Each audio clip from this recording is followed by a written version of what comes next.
देव की जय। सर्वसंग से प्रार्थना है। सत्संग प्रारंभ हो रहा है। कृपया सत्संग स्थल पर शांतिपूर्वक विराजमान होकर के श्रद्धा से सत्संग सुने। परमेश्वर की प्यारी आत्माओं से पुनः निवेदन है, सत्संग प्रारंभ हो रहा है। कृपया सत्संग स्थल पर शांतिपूर्वक विराजमान होकर के श्रद्धा से सत्संग सुने। सत साहिब। बंदी छोड़ कबीर परमेश्वर जी की जय। बंदी छोड़ गरीबदास जी महाराज जी की जय हो। स्वामी राम देवानंद जी गुरु महाराज जी की जय हो।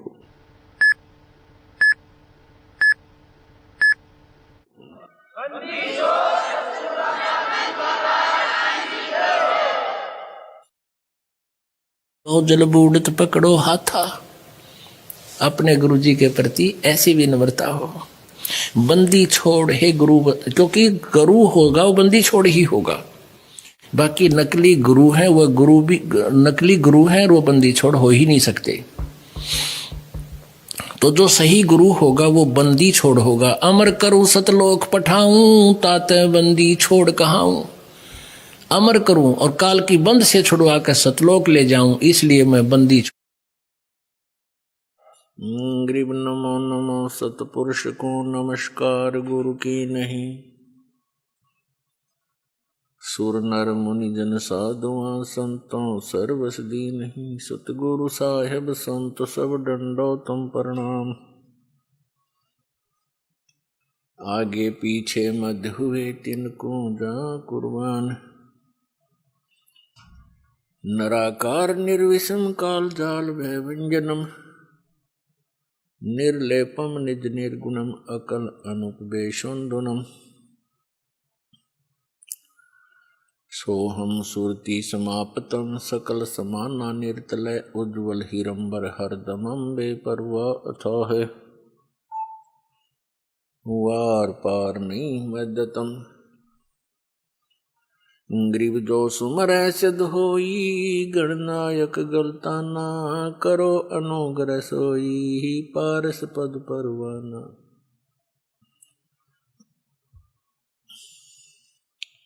आदि गणेश मनाऊं, गणनायक देवन देवा। चरण कमल लाऊं, आदंत करूं सेवा। परम शक्ति संगीतम, रिद्धि सिद्धि दाता सोई। अवगत गुण अतीतम, सतपुरुष निर्मोही। जगदम्बा जगदीशम, मंगल रूप मुरारी। तन मन अर्पों शीसम, भक्ति मुक्ति भंडारी। सुर नर मुनि जन जावे, ब्रह्मा विष्णु महेशा। शेष सहस मुख गावे, पूज्य आदि गणेशा। इंद्र कुबेर सरीखा, वरुण धर्म राय ध्यावे। समर्थ जीवन जी का, मन इच्छा फल पावे। 33 कोटि आधारा, ध्यावे शेष 88। उतरे बहु जल पारा, कट है यम की फांसी। 33 कोटि आधारा, ध्यावे शेष 88। उतरे बहु जल पारा, कट है यम की फांसी। कर जोरूं विनती करूं, धरूं चरण पर शीश।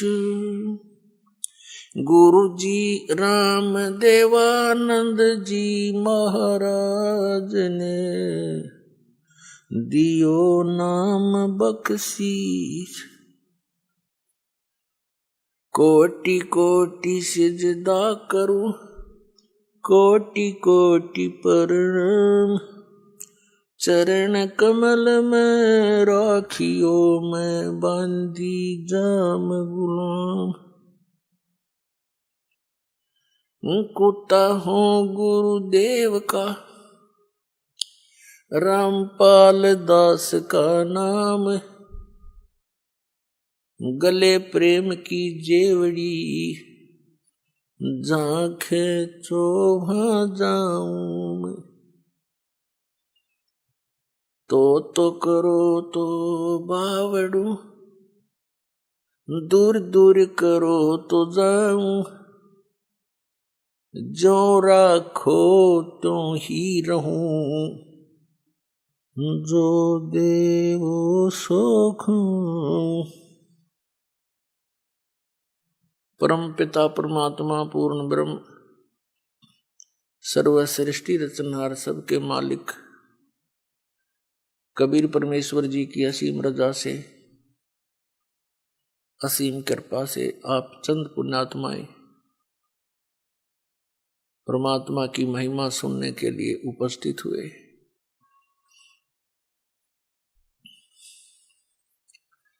युगों युगों के पुण्यक्रम जिस पुण्यात्मा के साथ होते उनको सत्संग और संत प्राप्त होते। कबीर परमेश्वर जी ये हम सभी आत्माओं के हमदर्द हैं, ये हमारे अपने पिता हैं और हम यहाँ काल के लोक में घने दुखी हो रहे हैं।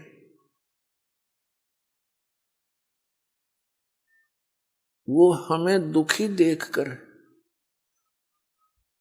स्वयं भी बहुत परेशान रहते हैं कि अब इनको कैसे काल के जाल से निकालकर अपने लोक में ले चलूं, क्योंकि यहाँ के भगवान ने, यहाँ के स्वामी ने, इस ब्रह्म ने, काल ने, ज्योति निरंजन ने आप जी को पूर्ण रूप से अज्ञान से रंग रखा है। आपको ना भगवान का पता, ना अध्यात्म ज्ञान का पता, जिससे ये पता चलता है कि आप कौन हो, ये यहाँ किस लिए जन्म और मर रहे हो, सारा जीवन संपत्ति इकट्ठी करने में सारा जीवन लगा देते हो, एक पल में आपकी मृत्यु हो जाती है, सब धरा धराया रह जाता है। ये के तो कोया बता, ये कोई जीवन है? हम इस सोच से जीते हैं कि हमारे बच्चे सुख से जी लेंगे, हम मकान बना चले, और बच्चों का क्या पता वो कितने दिन रहेंगे उस मकान में। तो इतनी बुद्धि हमारी काम ना करती, और यदि हम सोच भी लें तो फिर कोई विकल्प नहीं नजर आवा था कि इसका विकल्प क्या है। अब परमेश्वर ने इसका विकल्प आपके समक्ष खड़ा कर दिया। अब जितनी मेहनत और परिश्रम आप इस काल के जोड़ तोड़ में लगाया करते थे, उससे 20% भी इसमें लगा दोगे भगवान वाले में, तो भी आपका सदा का छुटकारा हो जाएगा जन्म और मरण से। आप सदा सुखी हो जाओगे, आपको यहां भी सुख मिलेगा। तो इसके ज्ञान होने से ही हम इस संसारिक कर्मों से उल्टे हटेंगे और भगवान की तरफ ज्यादा बढ़ेंगे। आपको यदि यहां भी थोड़ा बहुत जैसा यहाँ का सुख है वो चाहिए, तो भी आप जी ने कबीर परमात्मा की भक्ति ही करनी पड़ेगी। यहां भी सुख यही दे सकता है, आपके परिवार की रक्षा करेगा, आपकी रक्षा करेंगे, आपको भक्ति देंगे, आपके साथ साथ रहेंगे। जो जन मेरी शरण है ताका हूं मैं दास, और गेल गेल लाग्या फिरूं जब तक धरती आकाश।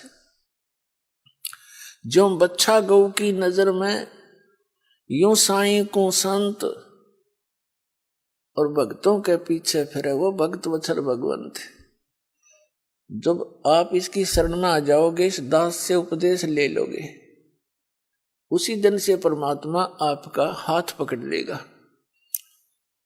और जैसे माता पिता अपने बच्चे की प्रत्येक सुविधा का ध्यान रखते हैं, ऐसे रखेगा। अब परमात्मा हमें याद दिलाते हैं आकर के, और कहा करते अपने आप में ही, अपने ही आप में उदाहरण दे देकर वो परमेश्वर हमें समझाने की चेष्टा करते हैं। परमात्मा आते हैं, अपनी प्यारी आत्माओं को समझाते हैं, तुम जिस क्रिया को कर रही है फाइनल नहीं है। इस क्रिया के, इस कर्म के साथ साथ आपने एक आवश्यक कार्य भुला रखा है, परमात्मा की भक्ति का। आप पे आए हैं, आप पे भगवान की में, आप पे परमात्मा है, और आप ही अपनी भक्ति के लिए अपने से अन्य भगवान बताकर आपको प्रेरित करते हैं। परमात्मा बंदी छोड़ कबीर परमेश्वर अपनी प्यारी आत्माओं को सतर्क करते हैं। आप ही वो संत बनते हैं, आप ही भक्त की भूमिका करते हैं, आप ही एक दास बनते हैं, स्वयं ही वो परमात्मा है और स्वयं ही तत्वदर्शी संत की भूमिका वो करते हैं। अब यहाँ परमात्मा कहते हैं आजा बंदे शरण राम की।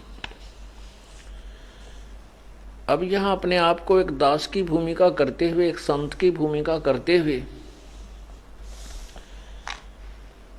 अपनी प्यारी आत्माओं को अपनी और अपनी ही शरण में आने की प्रेरणा कर रहे हैं।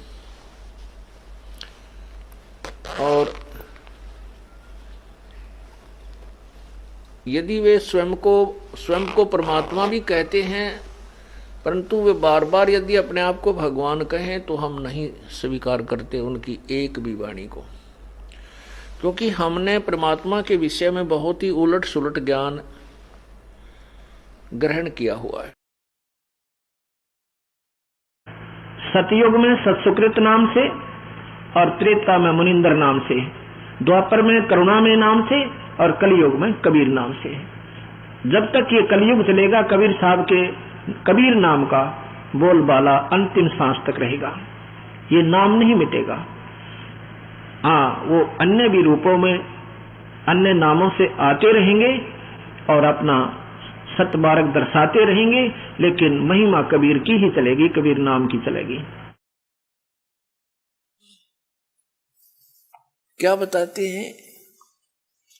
मानत ना मन मोरा साधो, मानत ना मन मोरा रे, बार बार मैं ये समझाऊं जग में जीवन थोड़ा रे, बार बार मैं ये समझाऊं जग में जीवन थोड़ा रे।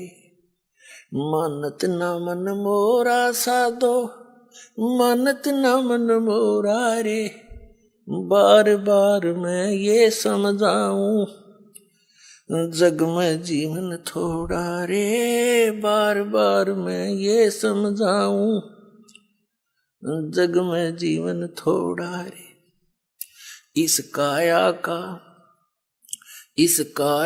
का गर्व न करियो, के काला के गोरा रे, इस काया का गर्व न करियो, के काला के गोरा रे, बिना भजन कछु काम न आव चाहे, एतर छड़को चहु ओरा रे, बिना भजन कछु काम न आव चाहे, अत्र एतर छड़को चहु ओरा रे। मानत ना मन मोरा साधो, मानत ना मन मोरा रे, बार बार मैं ये समझाऊं जग में जीवन थोड़ा रे, बार बार मैं ये समझाऊं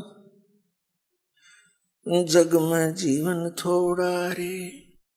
इस माया का गर्व न करियो, के हाथी के घोड़ा रे, इस माया का गर्व न करियो, के हाथी के घोड़ा रे, जोड़ जोड़ धन बहुत बटोड़ा, लाखों और करोड़ा रे, जोड़ जोड़ धन बहुत बटोरा, लाखों और करोड़ा रे। मानत ना मन मोरा साधो, मानत न मन मोरा रे, बार बार मैं ये समझाऊं जग में जीवन थोड़ा रे, बार बार मैं ये समझाऊं जग में जीवन थोड़ा रे।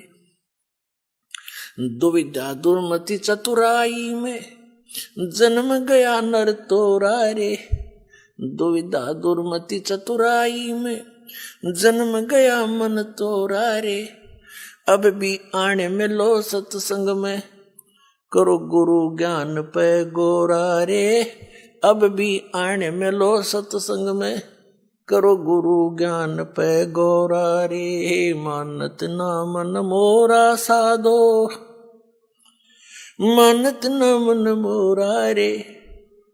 बार बार मैं ये समझाऊं जग में जीवन थोड़ा रे।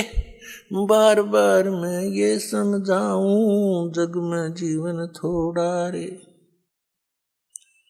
शरण पड़े को गुरु संभाले जाने का बालक बोला रे।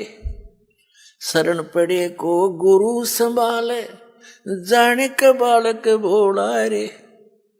कह कबीर तुम चरण चित राखो जो सुई में डोरा रे। कह कबीर तुम चरण चित राखो जो सुई में डोरा रे। मानत ना मन मोरा, मानत ना मन मोरा रे। बार बार मैं ये समझाऊं जग में जीवन थोड़ा रे। बार बार मैं ये समझाऊं जग में जीवन थोड़ा रे। शरण पड़े को गुरु संभाले जाने का बालक भोला रे। शरण पड़े को गुरु संभाले जाने का बालक भोला रे। कह कबीर तुम चरण चित राखो जो सुई में डोरा रे। कह कबीर तुम चरण चित राखो जो सुई में डोरा रे। मानत ना मन मोरा, मानत न मन मोरा रे। बार बार मैं ये समझाऊं जग में जीवन थोड़ा रे। बार बार मैं ये समझाऊं जग में जीवन थोड़ा रे।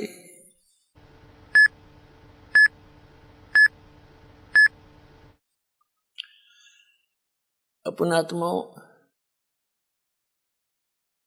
परमात्मा कबीर जी आपके लिए भटक रहे हैं, क्योंकि आप जी को तो नशा करा दिया इस काल ने, भांग पिया दिया झूठे रंग की,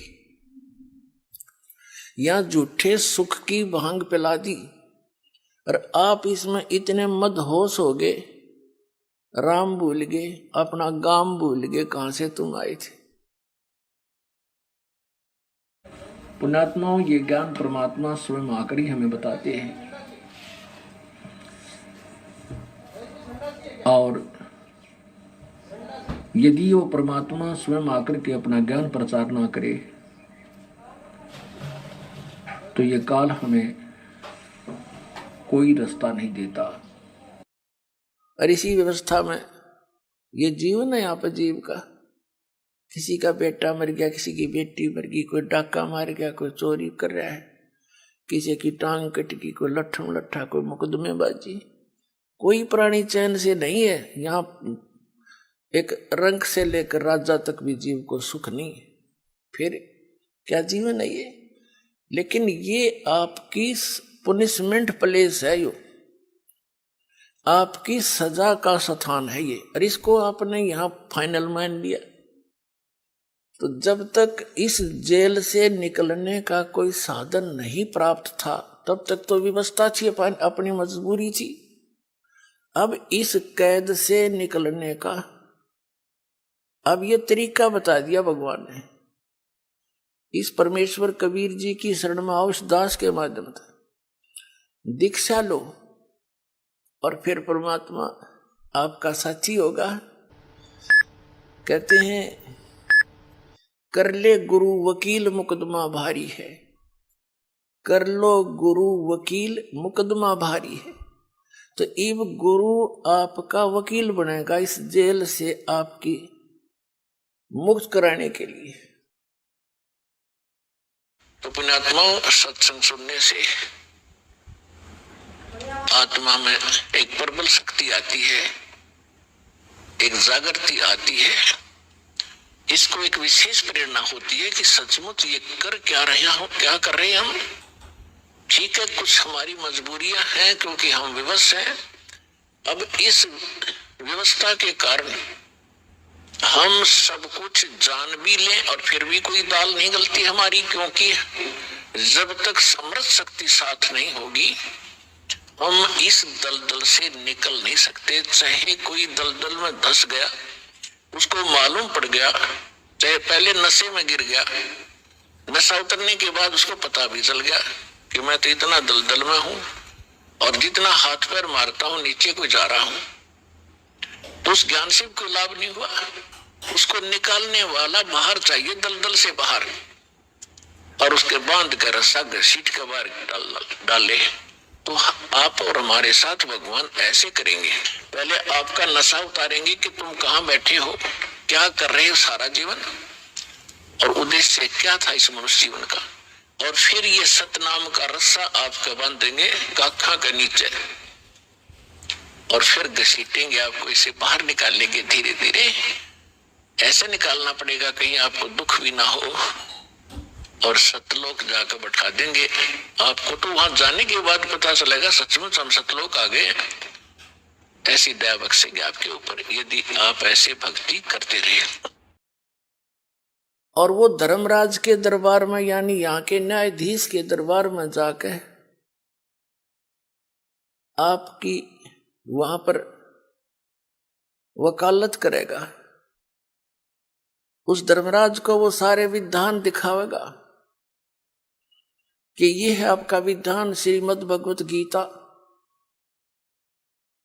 अध्याय नंबर 18 के श्लोक नंबर 66 में कहा कि सर्वधर्मान प्रीतज माम एकम शरणम वर्ज अहम तवा सर्व पापेभ्यो मोक्षामि मा शुच।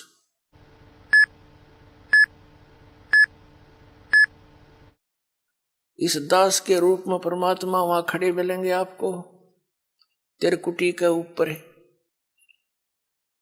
और वहां से फिर आपको साथ लेकर जाएंगे उस धर्मराज के दरबार में, न्यायाधीश के, चीफ जस्टिस के दरबार में। परमात्मा वर्तमान में इस दास के रूप में विराजमान है।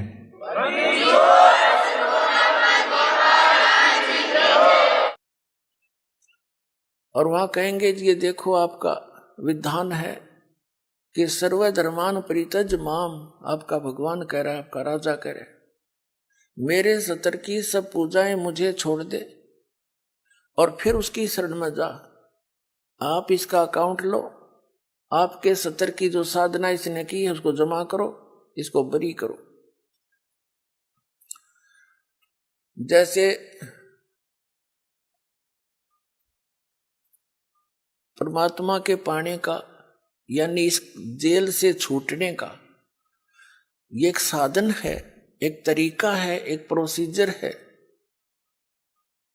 ये प्रथम मंत्र आपको प्राप्त हो तब आपको यहां तक बरी कराएगा परमात्मा, आपके साथ चलेगा वैसे तो यहीं से, लेकिन जब आप मूल कमल में पहुंचोगे आपका जाप होगा।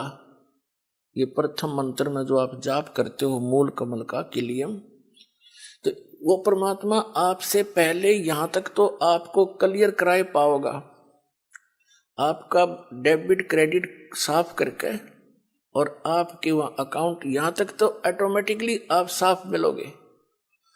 फिर त्रिकुटी में जाकर बात बिगड़ती है।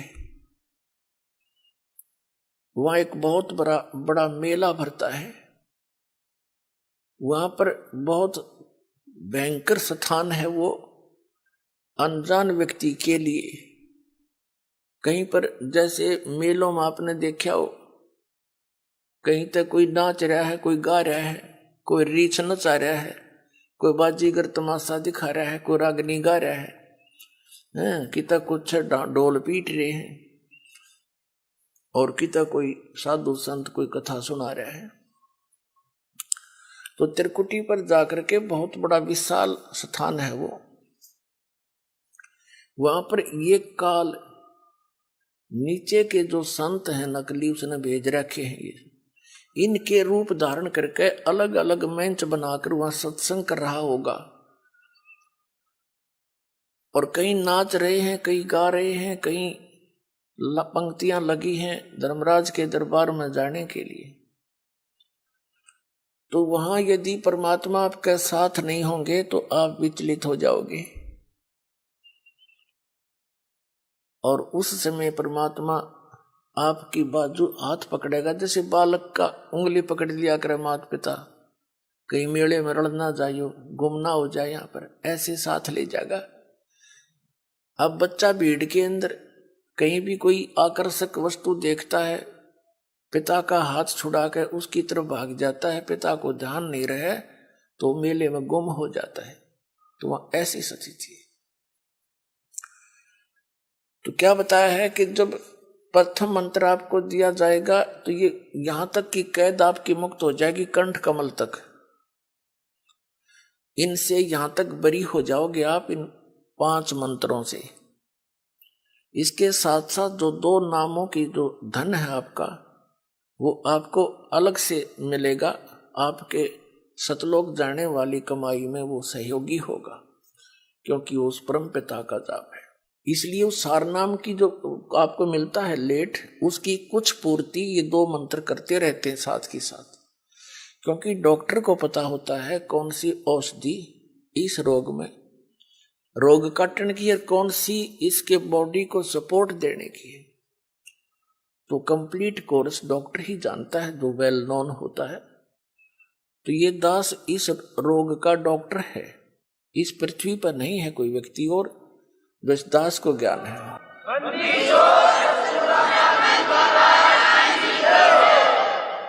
जब आप त्रिकुटी पर पहुंचोगे तो वहां आपको इस दास के रूप में परमात्मा मिलेंगे।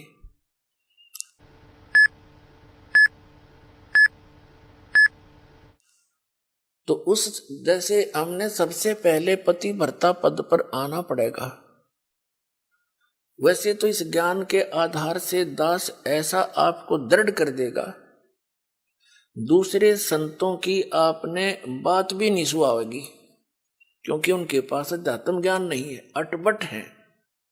तो उस त्रिकुटी के उस मेले में वह कई सत्संग भी कर रहे होंगे, आप उधर देखो भी कोई ना कि तो बांडे हैं नींद में, जिनका पास कुछ नहीं है।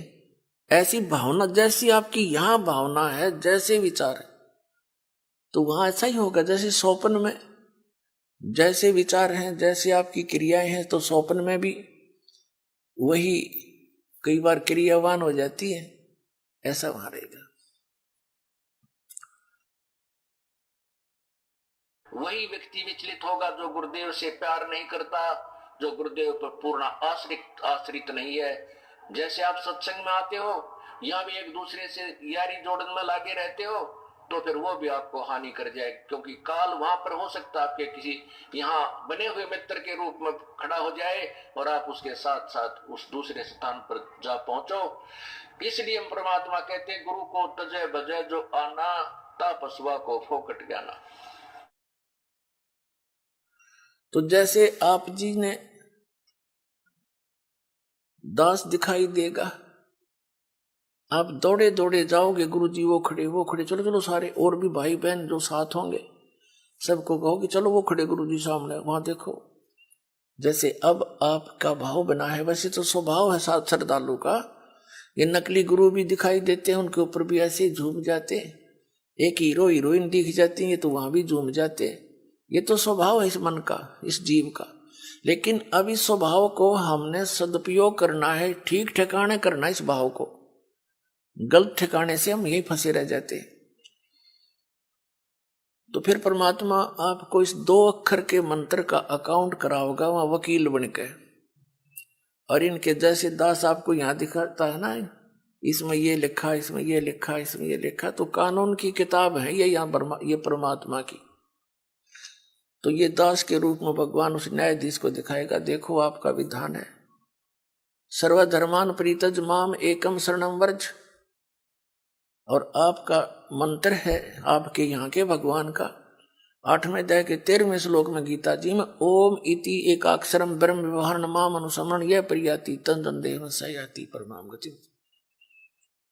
ओम से मिलने वाली जो साधना है आपके ब्रह्म की, ये ओम मंत्र है। ये इसने जाप किया है, इसकी मजदूरी है, ये अपना इसका नोट करो।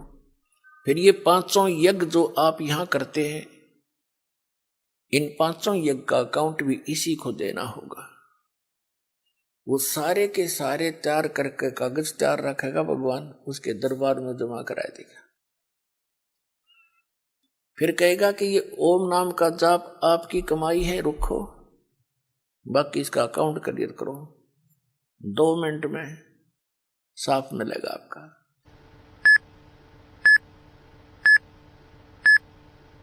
क्योंकि गुरु आपको यहां से लेकर और सतलोक तक आपके साथ रहेगा, यानी परमात्मा रहेगा इस दास के रूप में।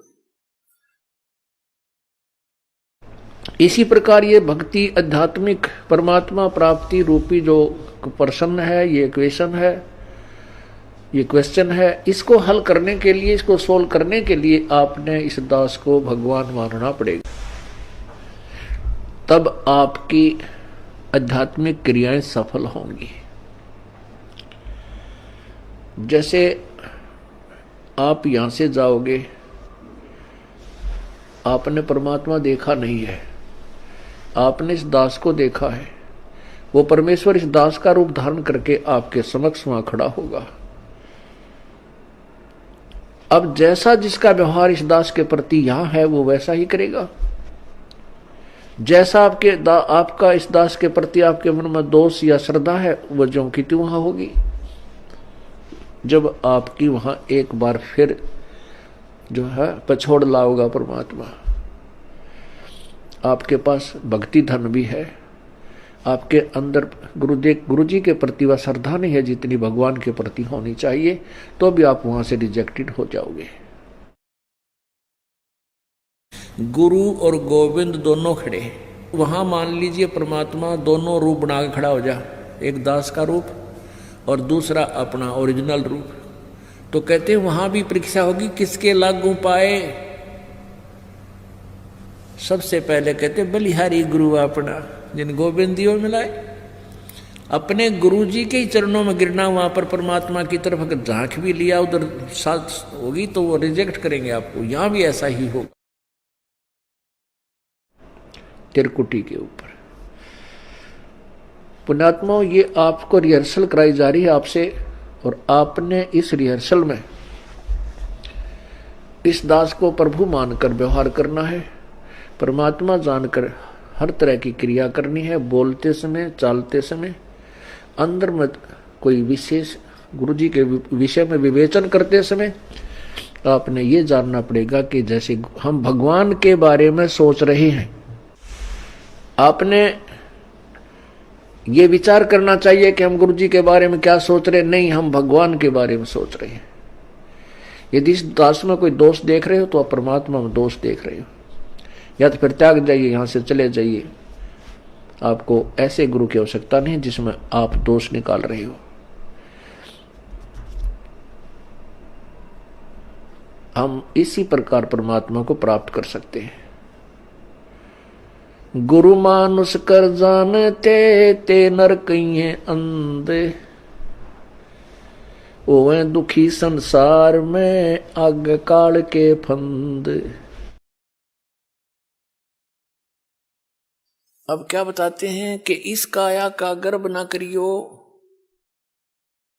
के काला के गोरा रे, और बिना भजन कुछ काम नहीं आवचे, इसके एतर छड़को चारों ओर आ रे। यह तो माटी है, और इससे ये जीव निकलने के बाद इसको 2 दिन रख के दिखा दो घर में, इसमें कीड़े चल पड़े। ऐसा बेकार शरीर है ये। कबीर साहब कहते हैं, गर्भ ना करे रे गंवारा, यो जोबन और तेरा धन, ये जवानी और ये धन, ये तो मेहमान है दिन चारा। फिर बताते हैं, पशु के चाम की त जूते बन जा, नौबत और नगाड़ा, और नरदे ही कुछ काम ना आवे, जड़बुझ हो जा छारा, यानी राख हो जाती जड़ के, या तो उस काम भी ना हो, जूते बन जा, कोई नंगारा बन जा, या कोई और काम आ सकती है। ये तो केवल एक का काम आ सके, भगवान पाने के लिए। तो फिर क्या बताते हैं, इस काया का गर्भ न करियो के काला के गोरा रे।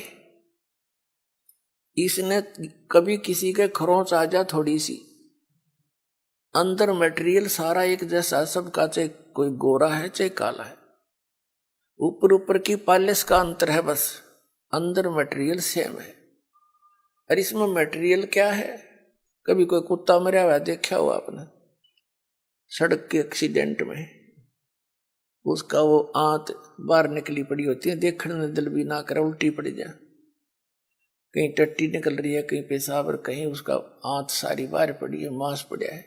यो सांग है जिसने आप ठाए फिरो हो, और इस मांडी पाक रहे हो, धरती तोल रहे हो, कभी कुछ पॉलिश कर रहा है, कभी उसको पाउडर ला रहा है, स्वस्थ रखने के लिए इस बॉडी को, क्योंकि इसकी हमें घनी जरूरत है, उसके लिए आप इसकी आवश्यक औषधि वस्तु प्रयोग कर सकते हो, उससे एक्स्ट्रा करते हो बकवाद है। और भगत ने बकवाद सुहावा नहीं, चला नहीं इस भक्ति मार्ग। इसको वही समझें जो यो मटेरियल है, इसे अलग सोचकर हम इसकी कोई और ज्यादा चकाचौंध करने की चेष्टा करते हैं तो हम भगत नहीं है। हमने समझा नहीं है ये क्या वस्तु है, और ये इतनी अनमोल है। वैसे तो यह मिट्टी है, लेकिन इस मिट्टी से हम सोना बना सकते हैं, मोक्ष रूपी सोना, और इसके अतिरिक्त वो हो नहीं सकता। तो कहते हैं ये देही सोंगी नहीं, ये महंगी रत्नों मोल है, या नरी सस्ती भी ना समझना, ये बहुत कॉस्टली है। असंग जन्मों के बाद दाव लगता है इस मानव शरीर का, और इसको हम उसी पशु पक्षियों की क्रियाओं में नष्ट कर जाते हैं। तो परमात्मा कहते हैं धिक्कार है तुम्हारे जीवन को। अब इसको हम सफल करेंगे, मनुष्य जीवन को। इसके बारे में बताते हैं, इस माया का गर्भ ना करियो के हाथी के गोडारे, और जोड़ जोड़ धन बहुत बटोड़ा लाखों और करोड़ारे। कबीर साहब कहते हैं कि सर्व सोने की लंका थी वह रावण से रणधीरम, एक पलक में राज विराजी फिर जम के पड़े जजीरम। सारी सोने की लंका बनाए बैठा था कुबद्दी, सोने की, जैसे हम गारा मिट्टी के ईंट बनाते हैं ऐसे सोने की ईंटें बना के और सोने की गारा से उसको चढ़ा रखा था। और कहते हैं एक पलक में राज विराजी, राज से विहीन हो गया एक सेकंड में, और फिर यम के पड़े जंजीरम, काल के दूत ले गए उसने जकड़ के। हमें ये दंत कथा सुनाया करते ये आचार्य और शंकराचार्य, हमारे धर्मगुरु, ये मंडलेश्वर संत। कहते हैं रावण की मुक्ति होगी, श्री राम के हाथों मर गया, कोई बात हुई है? इसी को दिन को भी मार दो, ऐसे जालिम व्यक्ति को फिर स्वर्ग मिल लगा, मुक्ति होया करे उसकी। फिर भक्ति की आवश्यकता क्या रहेगी? राम तो मर जाते सारे, फिर राम ने अपना परिवार ना मारा एक भी, जब सद मुक्ति होनी थी।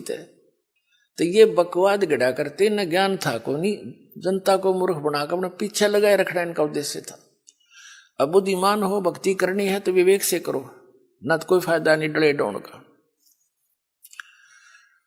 तो परमात्मा बताते हैं कि इस संसार की किस वस्तु की डिमांड करते हो आप? क्या मांगो कुछ स्थिर ना रहाई, और देखत नैन चला जग जाई। 1 लाख पूत 1.25 लाख नाती, उस रावण का दीवान बाती। यदि आप भगवान से धन की डिमांड करते हो, उस रावण जितना धन तो आप मेरे ख्याल में 100 जन्म भी नहीं इकट्ठा कर सकते। और एक पुत्र ना है किसी के, वो पुत्र डिमांड करता रहता है, बस ये मरे जाए, वो पुत्र वाली डिमांड ना पूरी होती इसकी। तो बिना ज्ञान के हम ऐसे दुखी थे, इस ज्ञान से हमारी 90% ये अननेसेसरी जो डिमांड है ये खत्म हो जाएगी।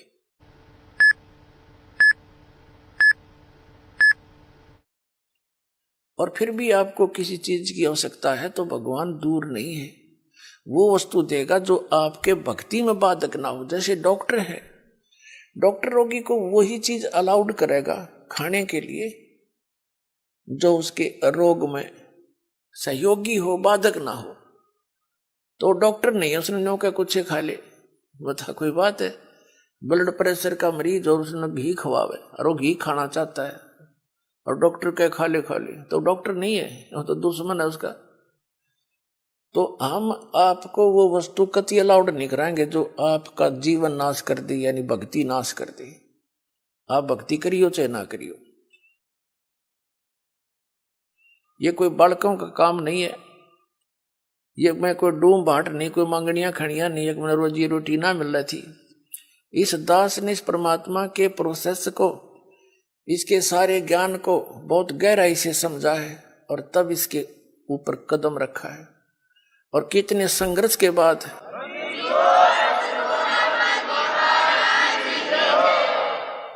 ये दास जूनियर इंजीनियर सिविल हरियाणा में नौकरी करता था, इरिगेशन डिपार्टमेंट। जब से ये ज्ञान हुआ, एक नारी तड़प बनी और ये सोचा करता था कि भगवान ये सभी मेरे जैसे दुखी हैं, सभी परमात्मा के लिए भटक रहे हैं। कोई सालासर जाता है, कोई वैष्णो देवी, कोई अमरनाथ के इतनी भयंकर पहाड़ियों पर चढ़ जाता है, वहां मर भी जाते हैं बर्फीले तूफानों से, फिर भी जाते हैं, अगले दूसरे हिचकते नहीं। और ये ज्ञान यदि आपके बच्चों तक पहुंच जाए, भक्ति ते न करनी है तो यह अच्छी भक्ति करेंगे तो काम आओगे, तो डरे ढोरे।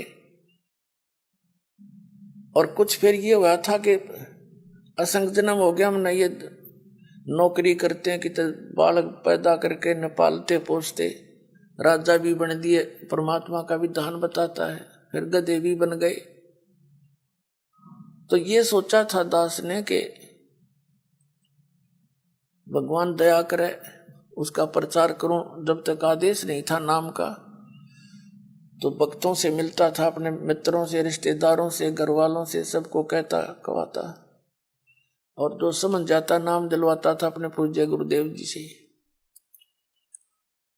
फिर और मन में ये सोचा करता कि इस नौकरी ने छोड़ छाड़ के अपनी तो भक्ति करूं, इसमें तो सारा दिन सिर दर्द रहता है। लेकिन वो भी हमारी अपनी बालक वाली सोच थी। लेकिन परमात्मा का ज्ञान तो ये कहता है कि डेरे डंडे खुश रहो, खुश रे लेना मोक्ष, ध्रुव प्रहलाद भी पार हो गए, फिर गृहस्थी में के दोष। तो फिर दिल सा डटे था।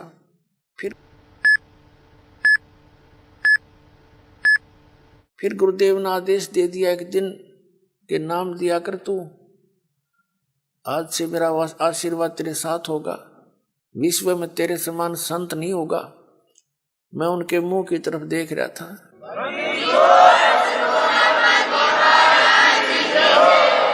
क्योंकि अपनी औकात से जीव खूब परिचित होता है, मानने चाहे ना मानने। मुझे अपनी सतिथि का पता था कि जितना वजन इन्होंने दास पर रख दिया इस योग्य नहीं है। फिर भी मेर है उनकी, गुरु मेर करें तो कागज हंस बना दे। तो उन्होंने कहा तेरे साथ रहूंगा, चिंता मत करना। और आज से सभी जितने उनके शिष्य थे सबसे कह दिया था कि आज के बाद मैं तुम्हारा गुरु नहीं हूं, आज से दोबारा इससे उपदेश ले लो और इसको गुरु बनाओ, इससे तुम्हारा मोक्ष होगा। अब यह बात भी नहीं हमारे गले उतरे थी कि उन तो मौज है उनकी।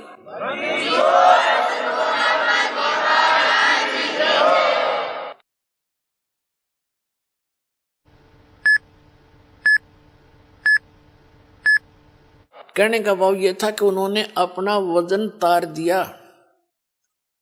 क्यों? उन परमात्मा के हंस थे वो खास और सुनियोजित तरीके से इस बिचली पीढ़ी तक ये मूल धन लेना था हमने, और वो उनको उनके से द्वारा पार नहीं होने थे, ये पार इस दास के द्वारा होने थे। इसलिए उन्होंने अपना पल्ला झाड़ दिया और अपना वजन कति खत्म कर दिया। मैं तुम्हारा गुरु नहीं हूं, अब ये है वो गुरु जिसकी तुम्हें आवश्यकता है। छुड़ानी के अंदर उन्होंने स्पेशल ब्लॉक सबको सामने कह दिया था। तो बुद्धिमान व्यक्ति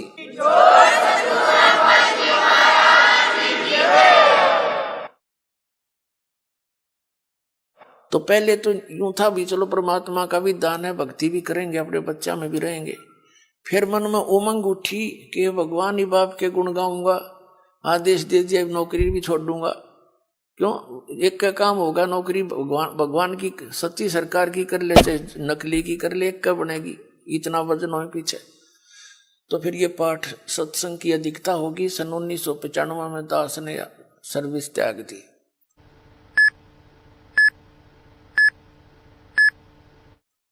और खुशी मनाई थी कि वहां चलो असंग जन्म का झंझट था, इब निमट गया, अपना भक्ति करूंगा, अच्छे भगत मिलेंगे, सब ते प्यार तरह करेंगे, ज्ञान सुनाया करूंगा।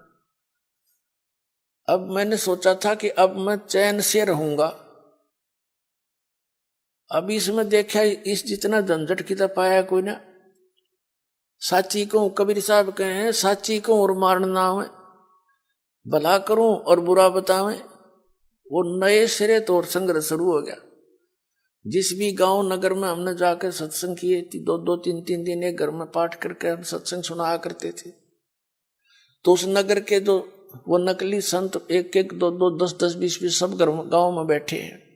उनको पता चले वो तो ब्रह्मा विष्णु महेश के बारे में ये कहता है, देवताओं की पूजा की भी मना करता है, ऐसा करता है।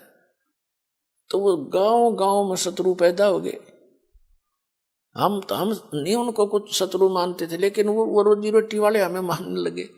तो यहां तक बात बढ़ती बढ़ती फिर आपने पता है क्रोथा कांड करा दिया इन दुष्ट लोगों ने। ये जनता के हितैषी नहीं, और जिन्होंने भी परमार्थ की चेष्टा की है ये सदा आगे अड़ते रहे। जैसे ईसा मसीह जी ने सच्चाई कहने की चेष्टा की थी, करस करवा दिया इन दुष्ट लोगों ने। कबीर परमेश्वर जी ने सच्चाई की ढोल के डंके पे इन्होंने वो दुख दिए, इन नकली गुरुओं ने। कलेजा मुंह को आता, पर भगवान की जब लीला पढ़ता है ये दास पढ़ी नहीं जाती है। आपके लिए भटक रहे हो, और इस दास के लिए क्या हुआ आपको पता नहीं। दास तो खूब गहराई से निकला, या मेरे साथ जो भक्त रहे हैं उनको पता है कितने संघर्ष से ये ज्ञान ऊपर को आया है, लेकिन सारा कबीर साहब का ही रहा है। तो दास ने ये सोचा था कि इसमें चैन से रहूंगा, इस जितना दुख तक इतना भी ना पाया। लेकिन अब ये दुख एक बार दास ने हो लिया। कुछ भगत हमारे साथ थे, उन्हें जेल तक जाना पड़ गया इस परमार्थ के लिए। इसी जेल तक 100 मिलो हमने, जो भगवान के बच्चे उभर जाए, जनता का कल्याण हो जाए।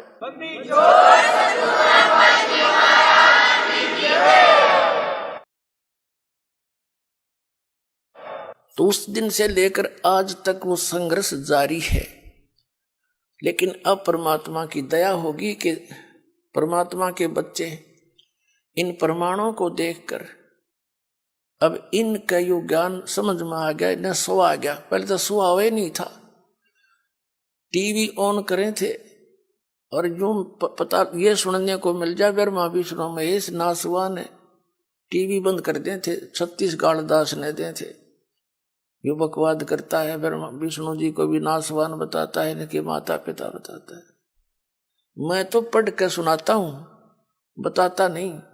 इनका इतिहास लिखा हुआ है, और वो तुम्हें पढ़ने को, आप जी को मिला नहीं पढ़ने को, आप समझ नहीं सके। दास तो समझ आ रहा है कि ये लिखा है इनके इतिहास में, तो अब मान गए ये। तो कहने का भाव ये है पुण्यात्मा, जो प्रसंग चलता था वही आते हैं कि जैसे क्या मांगू कुछ थिर ना रहाई, और देखत नैन चला जग जाई, 1 लाख पूत 1.25 लाख नाती, और उस रावण के आज दीवान बैठी।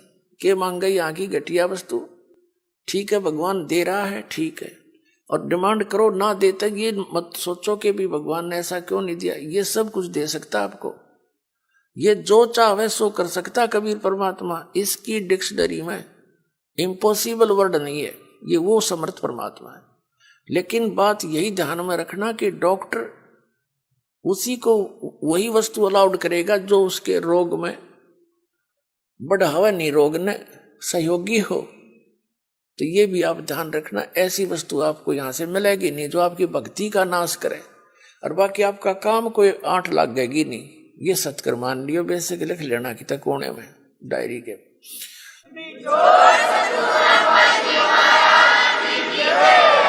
तो क्या बताते हैं कि दुविधा चतुराई, दुविधा दुर्मति चतुराई में जन्म गया नर तोरा रे, और अब भी आन मिलो सत्संग में, और करो गुरु ज्ञान पे गौरा रे, यानी गौर करो इसमें, गड़े ध्यान से विचार करो जो गुरु जी ज्ञान बताते हैं।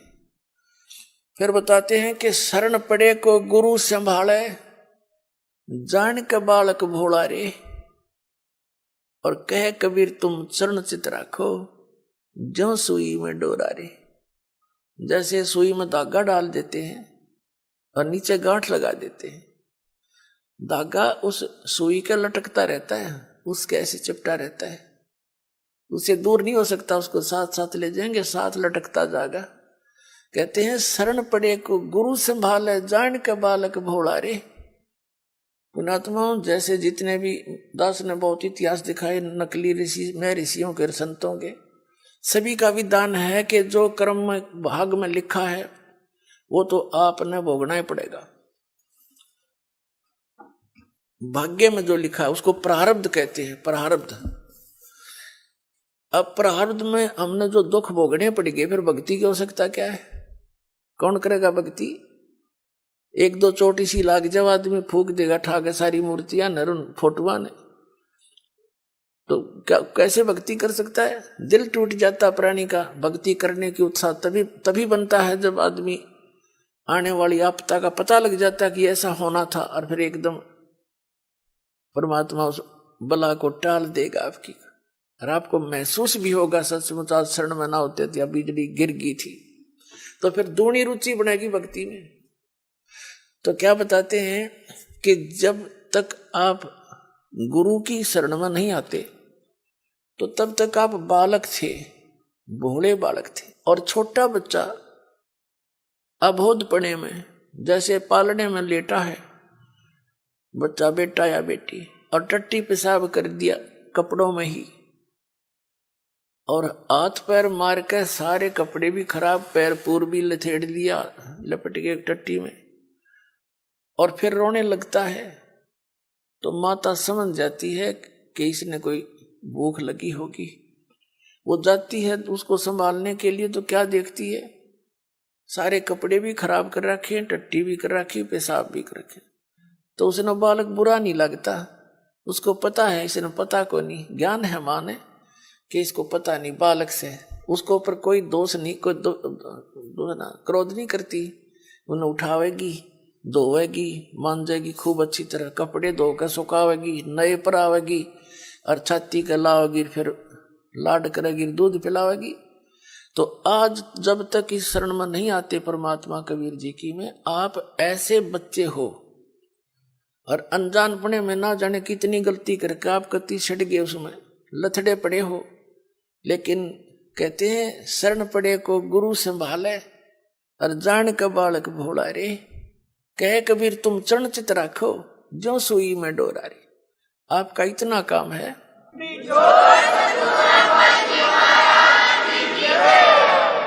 आपके जो प्रारब्ध में जो पहले के जितने भी पाप थे वो आपके साथ लपेट के भेज रखे काल ने, और जिसे पुण्य थे वो भी अंदर डाल दिए, तो आपके दोनों मिलाकर मिश्रण कर रखे है।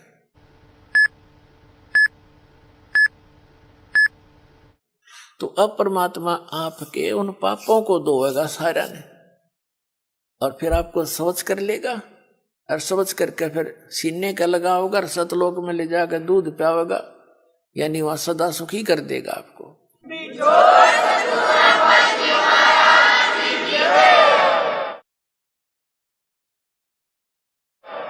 शरण पड़े को गुरु संभाल, जान के बालक भोरा रे, कहे कबीर तुम चरण चित राखो। फिर आपका कर्तव्य बताया है कबीर साहब ने, आप भी अपने गुरु जी से ऐसा अभेद संबंध कर लो, मन में दोष नहीं आवे। जिस दिन आपके गुरु जी के प्रति कोई विकार आता है, यानी कोई कमजोरी झांकते हो गुरुदेव के अंदर, तो उस दिन आपका नाम खंडित हो जाता है।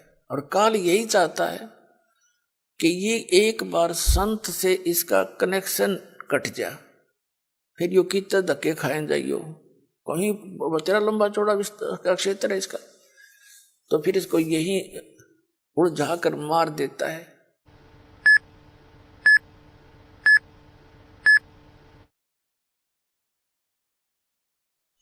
तो परमात्मा कहते हैं द्वार धनी के पड़ा रहे, धक्के धनी के खावे, 100 काल जगजोल ही पर द्वार छोड़ नहीं जावे। एक ये फाइनल फार्मूला है इस भक्ति मार्ग में।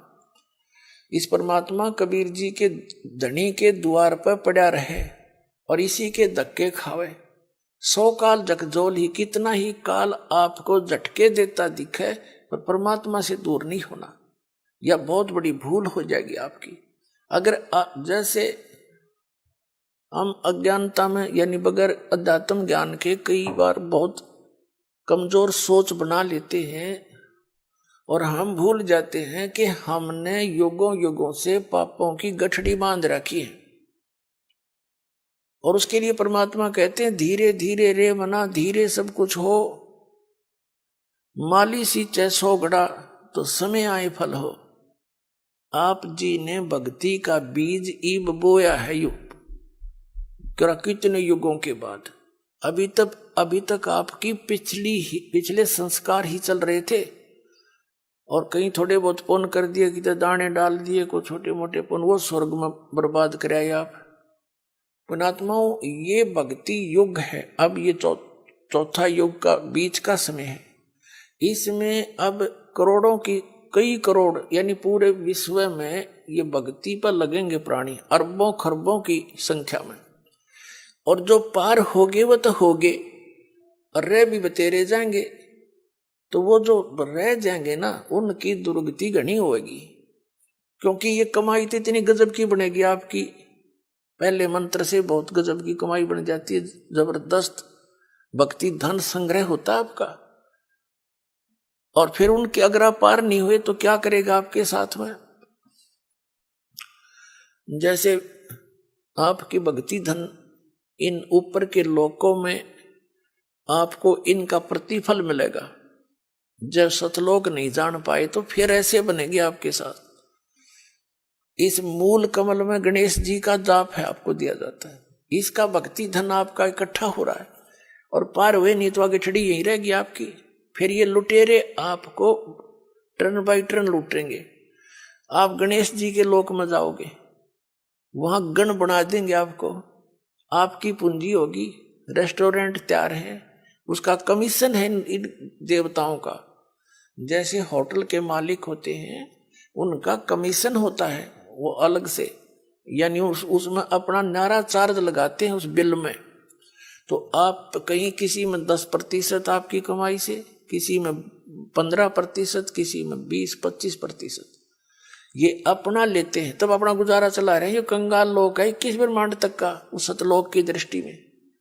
और अब भक्ति के धनी लोग वहां जाते हैं, जैसे यहाँ कुल्लू मनाली में जाते हैं गर्मियों में सेठ लोग, और 10-20 हजार रुपये खराब करके उल्टे फिर आ जाते हैं मुंह लटका के कर्म क्षेत्र में।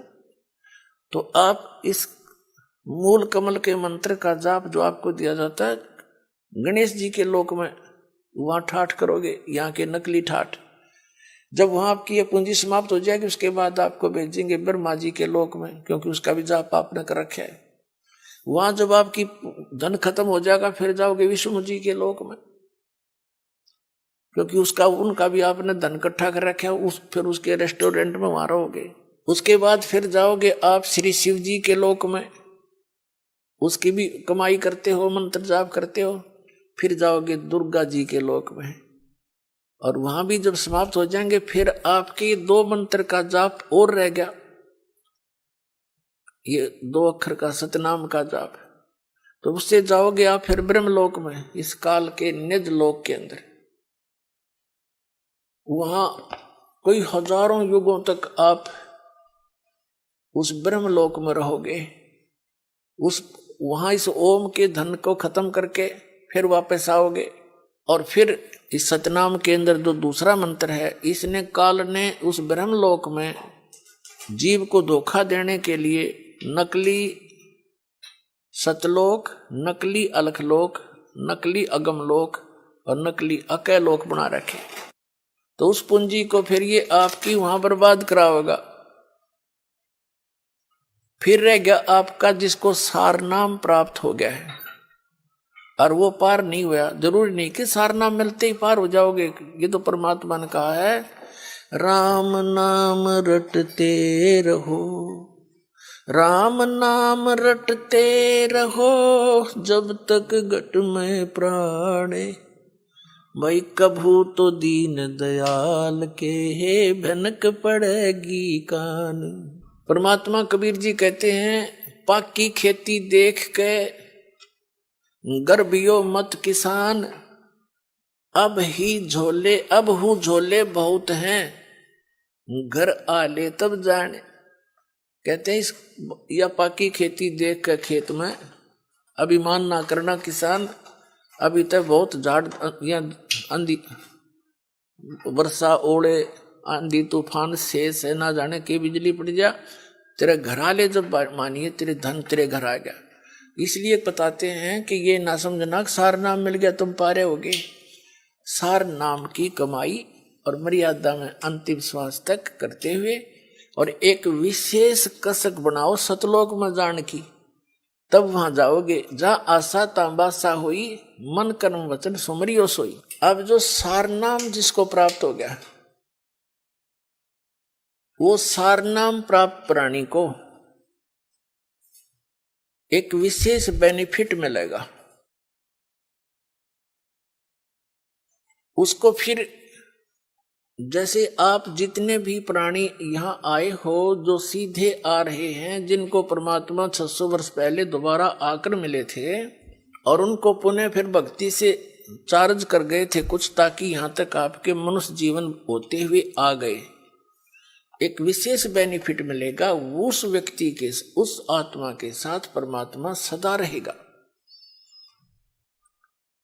लेकिन पार तो होगा इसी समय में। जैसे अब आप ये है वो स्वर्ण युग, ये स्वर्ण युग है इस मोक्ष का, तो पार तो होगा इस समय वो, लेकिन परमात्मा उसके साथ रहेगा। और फिर भी उसका दुर्भाग्य ही है, क्योंकि मोक्ष हुआ नहीं था, फिर नौके नंडले फिर ढोने लग गया। लेकिन दाता साथ रहेगा। जैसे हम पहले देखा करते थे, कई ऐसी दुर्घटनाएं हमारे साथ हुई और सेकंड के भी कुछ हिस्से में बचाव बन गया है, और वहां फिर हम सोचते रह जाते थे भगवान बड़ी जान बची। और ये हम जिन भगवानों की भक्ति करते थे इनको क्रेडिट देते थे, इनका वहां कोई रोल नहीं रहता, वो तो समर्थ एक ही है। जो बच्चा गौ की नजर में न्यू साईं को संत, और भक्तों के पीछे फिर वो भगत वत्सल भगवंत। तो कहने का भाव ये है कि जो अब पार होगे तो धन्य भाग है उनके, और जो रह गए इस भक्ति युग में, ये हजारों वर्ष चलेगा ये भक्ति मार्ग। ज्ञान एक रह जाएगा, समाधान भक्ति एक ही रह जाएगी। पूरे विश्व में एक रस हो जाएंगे तो भक्ति बहुत आसानी से बनेगी सबकी। फिर अब तो एक भक्त ने ये ज्ञान जाना है, समझा है, घर में विरोध शुरू हो जाता है। घर वाले आंख दिखाने लग जाए, नो के तू के पैदा हो गया, तने हमारी सारी मर्यादा तोड़ दी, तो कुछ भी पूजा नहीं करता, इन योर साधना कुछ भी नहीं करता। तो इसलिए हमारी अभी भक्ति जो है झटकम पटकम चल रहे हैं, हम बस हंगासा कर रहे हैं। लेकिन ये हम चलते रहेंगे तो वो सेट हो जाएंगे। उनको मानना पड़ेगा, उनके साथ ऐसी घटनाएं घटेंगी और फिर यहां आते ही राहत मिलेगी, तो वो आपके साथी हो जाएंगे। और फिर जब एक रस हो जाएंगे हम, जैसे कोई सिख धर्म में जन्मा है तो सारे ज्ञान से जितना उनको ज्ञान उससे परिचित सब यस नो प्रॉब्लम। जैसे हिंदू धर्म में जन्मा है, जो कुछ भी उसके ज्ञान है, जो क्रियाएं सब कर रहे हैं, नो प्रॉब्लम। तो फिर ये सारा कुछ ज्ञान एक हो जाएगा, एक मर्यादा, एक साधना, एक ही परंपरा हो जाएगी, फिर नो प्रॉब्लम। फिर तक जितने सांस लोगे परमात्मा की तरफ ही होंगे। बहुत आसान मोक्ष है, सबसे आसान काम यहां से मुक्ति पाना है। जो आज तक पहाड़ बन रहा था, इस सीधे से इस मंत्रों से काम करते करते भक्ति करो, प्यार से रहो, सबको दुखी जानो, यहाँ सभी दुखी हैं, यहाँ सब लावारिस हैं, ये समझ लेना आप। लेकिन कद समझ में आओगी वो थोड़ा टाइम लगेगा। हम सब लावारिस हैं, हमारा वारिस सतलोक में है और हम अपनी गलती करके इस काल का फंस गए। ये तो विलियन है, हर तरह से धोखा देकर हमसे सब क्रियाएं बाई फोर्स करवा रहा है। किसी भी कार्य को देख लो आप, संतानों उत्पत्ति बाई फोर्स कराता है, इतनी वासना पैदा कर देता, बलात्कारों तक कर जाते हैं दुष्ट लोग। तो कोई बात है या? और इसी कोई भी कार्य आप देख लो, सारा विवश करके करवाया जा रहा है, ये नहीं करोगे तो ऐसा नहीं होगा, ऐसा नहीं करोगे तो ऐसा नहीं होगा। और वो सतलोक है जहां पर आप जिस सुख की यहाँ खोज कर रहे हो वहां मिलेगा। जैसे यहाँ हमने कहाँ तक कोशिश कर ली, रिमोट लगा लिए टीवी चलाने के, अंगूठा नहीं, काम ना करना पड़े, मौज करें। लेकिन क्या एक रिमोट से काम खत्म हो गया? तो ये हमारी चेष्टा है कि हम काम थोड़ा करें, सुख गणा हो, धन गणा मिले, सुविधा सारी हो, और काम करना नहीं हो। हम बच्चों को इसलिए पढ़ाते हैं अच्छे अफसर बन जावे हैं, काम थोड़ा और धन गणा, और आराम से रहेंगे। आराम रूम तो उसने है नहीं, मुझे पता है कितना आराम है नौकरी वाले ने, सारा दिन टेंशन में रहता है वो, जितना बड़ा अधिकारी बनता चला जाता। पर हम तो गधे हो गए, इन दुखों ने सहन करने के आदि बन गए, सहन मस्ती मान रहे हैं। झूठे सुख को सुख है ये मान रहा मन मोद, ये सकल से बिना काल का कुछ मुख में कुछ गोद। तो कहने का भाव ये है कि जो सतलोक में सुख है, हम उसकी तलाश यहां कर रहे हैं। ये सुख साख तो किसी को है नहीं। तो प्रसंग चल रहा था, हम वहीं आते हैं कि परमात्मा हमारे लिए भटक रहे हैं। अच्छा, फिर हम क्या होगा? जैसे अब क्या बताते हैं कि इस ज्ञान के आधार से यहां कोई रह भी जागा, रह तो जाएंगे कुछ लास्ट से में, तो फिर क्या होगा? परमात्मा कहते हैं अभी जैसे इस भक्ति युग के दौरान और कोई नाम टूट गया किसी कारण से, उसने गलती कर दी। देखो, दो प्रकार से विमुख होते हैं। एक तो गुरुद्रोही बन जाता है, उसको तो भगवान संभालता नहीं, उसको तो कई हजार युगों तक मनुष्य जीवन नहीं मिलेगा फिर। और जो वैसे गलती से कर जाता है, गफलत कर जाता है, भक्ति करता करता छोड़ दिया, तो उसने अपना काम बढ़ा लिया। फिर वो जागा, जैसे आपको बताया पहले गणेश जी के लोक में, वहां अपने जीवन पूंजी नाश करेगा भक्ति की। फिर जागा ब्रह्मा जी के लोक में, फिर विष्णु जी के लोक में, फिर शिव जी के लोक। तो यहां परमात्मा ने एक ऑप्शन और बताई है आपको। कहते हैं शिव मंडल ब्रह्मापुरी चाहे विष्णु लोक में हो, हमरे गुण भूले नहीं तो आन छुटाऊं तो। कितना कितना रहम किया आपके ऊपर।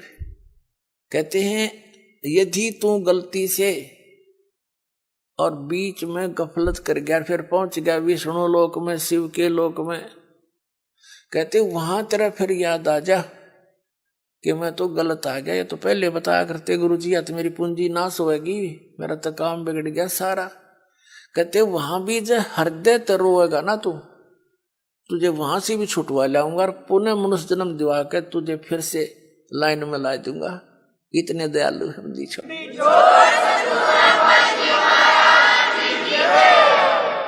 शिव मंडल ब्रह्मापुरी चाहे विष्णु लोक में हो, और हमरे गुण भूले नहीं। ये गुण है भगवान के, ऐसा दयालु है, ये कर्म करने चाहिए, इनकी पूंजी हमने यहाँ नहीं प्रयोग करनी है, ये तो हमारे साथ धोखा हो रहा है। कहते ये गुण याद रह गए वहां भी। शिव मंडल ब्रह्मापुरी चाहे विष्णु लोक में हो, हमरे गुण भूले नहीं तो आन छुटाऊं तो। और फिर क्या होगा? जैसे लास्ट में जो रह जाएंगे, लास्ट के क्या होगा? लास्ट जो भक्ति इस कलयुग में हजारों वर्ष तक ये अब चलेगा, दाता की दया होगी, क्योंकि प्रॉमिस है परमात्मा का कि इस पिछली पीढ़ी में जहाज भर भर ले जाऊंगा सतलोक में अपने बच्चा की, और वहां ठाठ कर देंगे।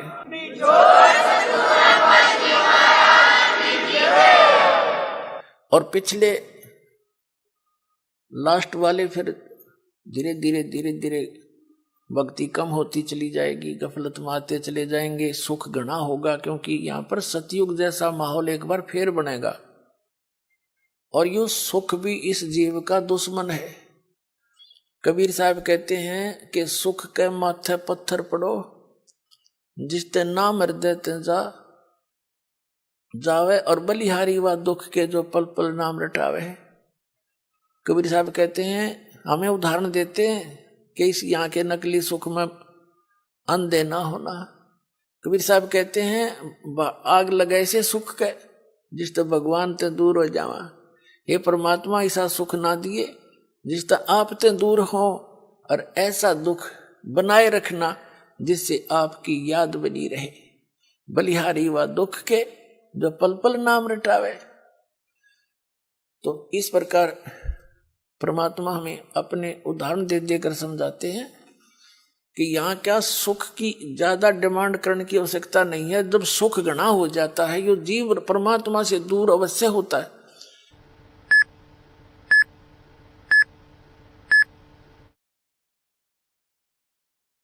आप देख लो, कितना बड़ा सेठ हो, ठीक है, कभी महीने 6 महीना में तो माथा टेक आया, 10,000 रुपये दे आया, बस इतनी सी रह जाती है इनकी।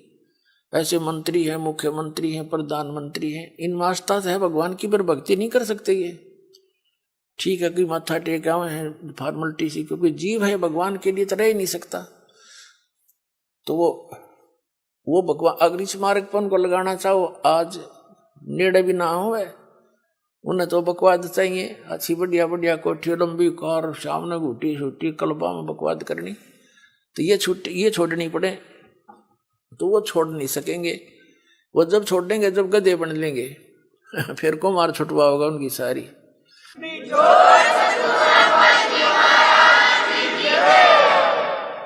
अपना आत्माओं जो प्रसंग चल रहा है वहीं आते हैं। अब क्या बताते हैं, जैसे प्रसंग ये चला है कि आप जी इस परमात्मा के शरण में आए हो और आप कुछ धर्म पुण्य भी करते हो, क्योंकि हर तरह से ज्ञान दिया जाता है।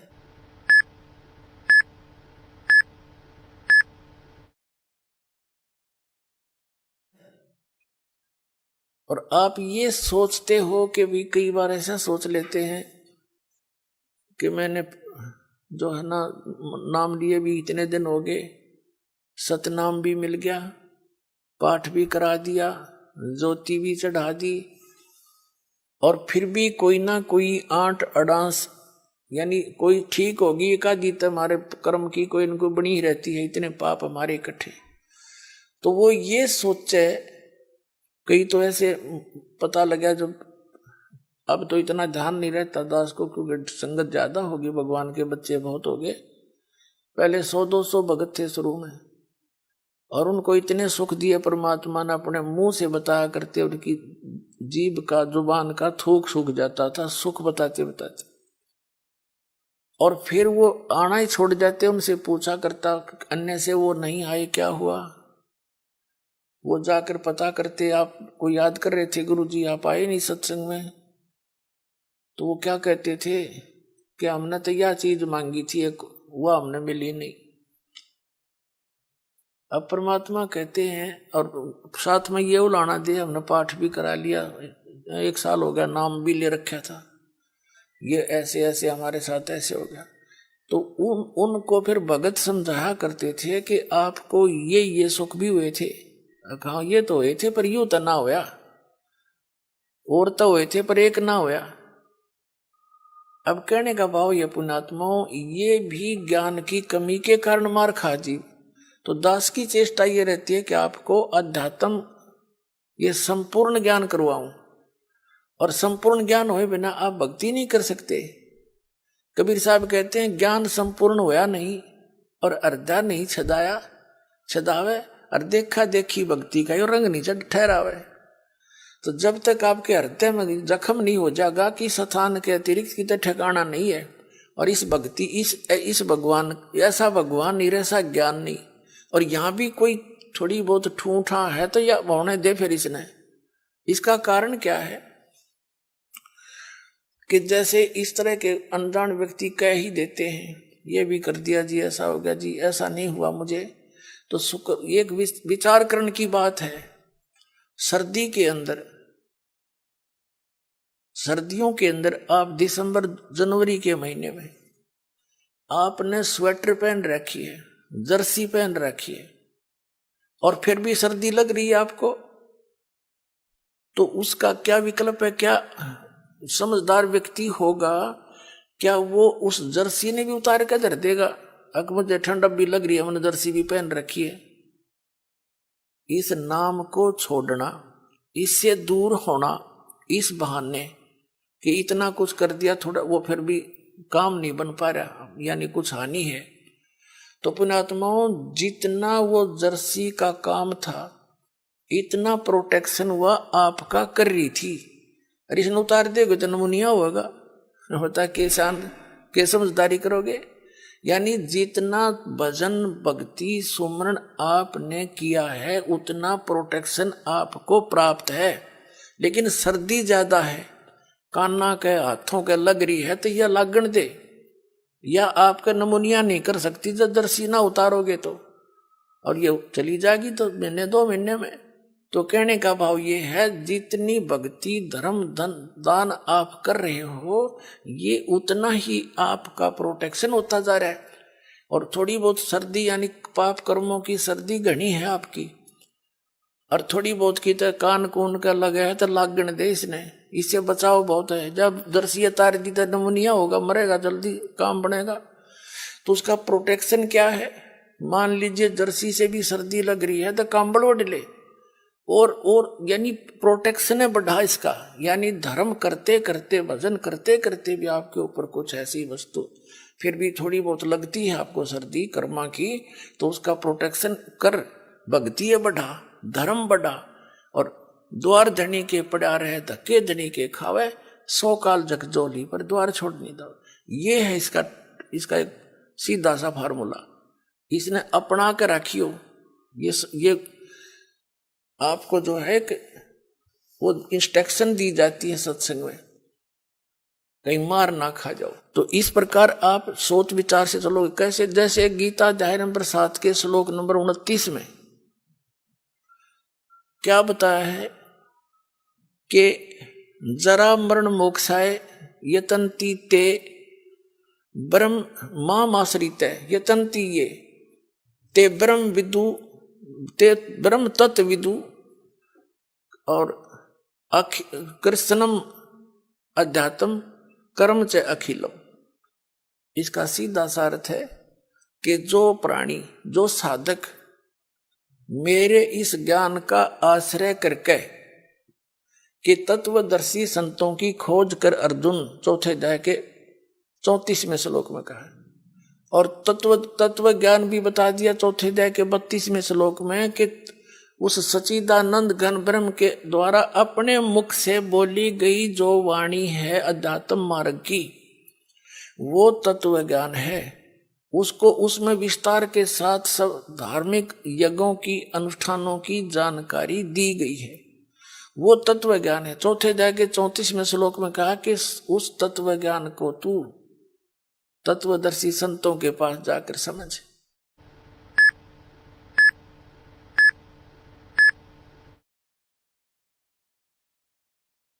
उनको दंडवत प्रणाम करने से, यानी आधीनी, सबसे पहले आधीनी होती है भक्ति में। आधीनी नहीं है तो आप भक्त नहीं बन पाओगे। जैसे लड़का, जैसे कोई बच्चा मिलिट्री में भर्ती हो गया तो वहां पर उसको सारे गुर सिखाए जाएंगे युद्ध करने के, आपत्ति में कैसे अपना बचाव करना है, उसके सारे पिट्ठू पैठू लगा के उनकी रिहर्सल कराई जाती है, और लंबे पेट पलनियां चलाई जाती हैं कोणियों के ऊपर काफी दूर तक, ताकि संघर्ष करने के योग्य हो जा। और वो बच्चा आके वहां करे नहीं उन क्रियाओं को, तो उनको कौन रखेगा वहां फौज में? बाहर फेंक देंगे। तो यहां आप आए हो, हमने काल के साथ युद्ध करना है, यानी इस अज्ञान के साथ भी और काल के साथ भी। उससे बचने के लिए ये हमारे फॉर्मूले, दंडवत प्रणाम करे, आदि नहीं रहे, बुराई छोड़ दे। तो इन नैना नहीं करेगा तो फिर वो फौजी किसा, फिर वो भगत कैसा। तो आप जी को यहाँ रिहर्सल कराई जाती है। जब आप सतलोक जाओगे ना, या काम आओगे आपके। अब आज जैसा भाव आपका इस दास के प्रति है, आपके शरीर छोड़ने के बाद भी वैसा ही रहेगा। स्वभाव तो अंतः सूक्ष्म शरीर में होता है। ये ऊपर का कवर कांचली यहीं रह जाएगी, जैसे सर्प कांचली छोड़ जाता है, ये तो ऐसी छोड़ जाओगे आप। अंदर है ओरिजिनल वस्तु, वो शरीर भी और है। उस शरीर को, जो इसके अंदर शरीर है, इस भक्ति से उसको चार्ज किया जाता है। और फिर वो है आपका असली शरीर। कब तक? जब तक सतलोक नहीं जाओगे तो वो शरीर है आपका, वो काम देगा, उसमें भक्ति संग्रहित है। फिर जहां जहां हम जाते जाएंगे उसी स्तर के उस शरीर में, जैसे इस पहले द्वार को हम 10वें द्वार को पार करेंगे तो उसके बाद हमारा दूसरा शरीर ऊपर क्या एक कवर और उतर जाएगा। उसके बाद हम 11वें द्वार को पार करेंगे काल के लोक में, तो वहां एक शरीर का एक आवरण और उतर जाएगा। उस नीचे वाले में दूसरे मंत्र की चार्जिंग रहेगी। फिर हम उससे जाकर के 12वें द्वार को पार करेंगे, तब वो दूसरे मंत्र वाला जो कवर जिससे चार्ज है वो भी वहां भक्ति वहीं रह जाएगी। फिर केवल तीसरे नाम वाला ही वो आत्मा के साथ जागा और सतलोक में जाकर आपको तुरंत उसके ऊपर अन्य शरीर इट इज फिट हो जाएगा, जो वहां के हंसों का होता है।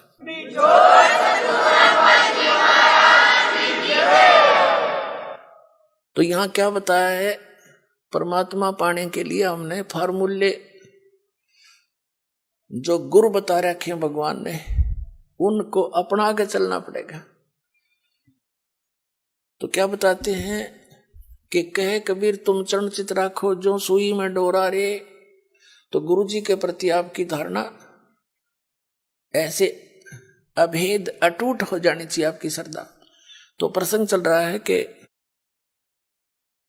सबसे पहले उसने बताया कि आधीनी से उनसे प्रसन्न करना तत्वदर्शी संतों से।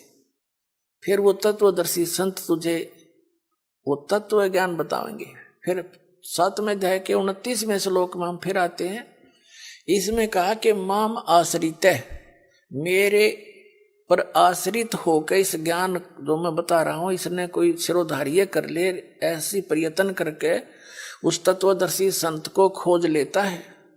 माम आश्रित है, मेरे पर आश्रित होकर जरा मरण मोक्षाय यतंती ते, यतंती ये यानी जो जरा यानी बुढ़ापे थे, और मरण माने मृत्यु से, मोक्ष माने छुटकारे के लिए ही यतंती वो प्रयत्न करते हैं। तो वो कौन है? ते ब्रह्म तत्विदु, वे उस तत्व ब्रह्म को जान चुके हैं और कृत्सनम अध्यात्म, पूरे अध्यात्म ज्ञान से परिचित है। कर्म च अखिलम, और सब कर्मों से परिचित है। क्या बताते हैं? सूक्ष्म वेद में भी कहा कि तुमने उस दरगाह का मैल न देखा, धर्मराज के तिल तिल का लेखा। तुमने उस दरगाह का महल नहीं देखा, तुमने उस धर्मराज के उस न्यायाधीश के दरबार का पता नहीं। वहां पर एक एक श्वास का भी लेखा है, तिल का भी हिसाब न्यारा न्यारा मिलेगा। आपने सोच भी गंदी रखी है ना, वह भी लिखी पाओगी वहां पर। और आपने सोच भी किसी का भला सोचा भी है, कर नहीं पाए, वो भी आपका गुड अकाउंट में पाओगा। क्या बताते हैं? चिट्टी पायल बाजे पैर, और साहेब सुनता है सब लहर। जैसे चिट्टी के कीड़ी के कोई घुंघरू बना के बांध है, पहले तो घुंघरू के बनेगा, वह पायल बनेगी किसी बाल से भी पतली। और कहते हैं उसका भी यदि थोड़ा सा शोर हो गया, यदि पहले तो उससे शोर हो ही नहीं सकता। कहने का भाव है कि अगर उसकी भी चाहे पायल का खुड़का, चिट्टी के पैर की पायल भी थोड़ी बहुत खुड़का करेगी ना, साहिब सुनता है सब लहर। कहने का भाव ये है, आपकी सूक्ष्म से सूक्ष्म भी सोच को वो परमात्मा खूब सुनता है।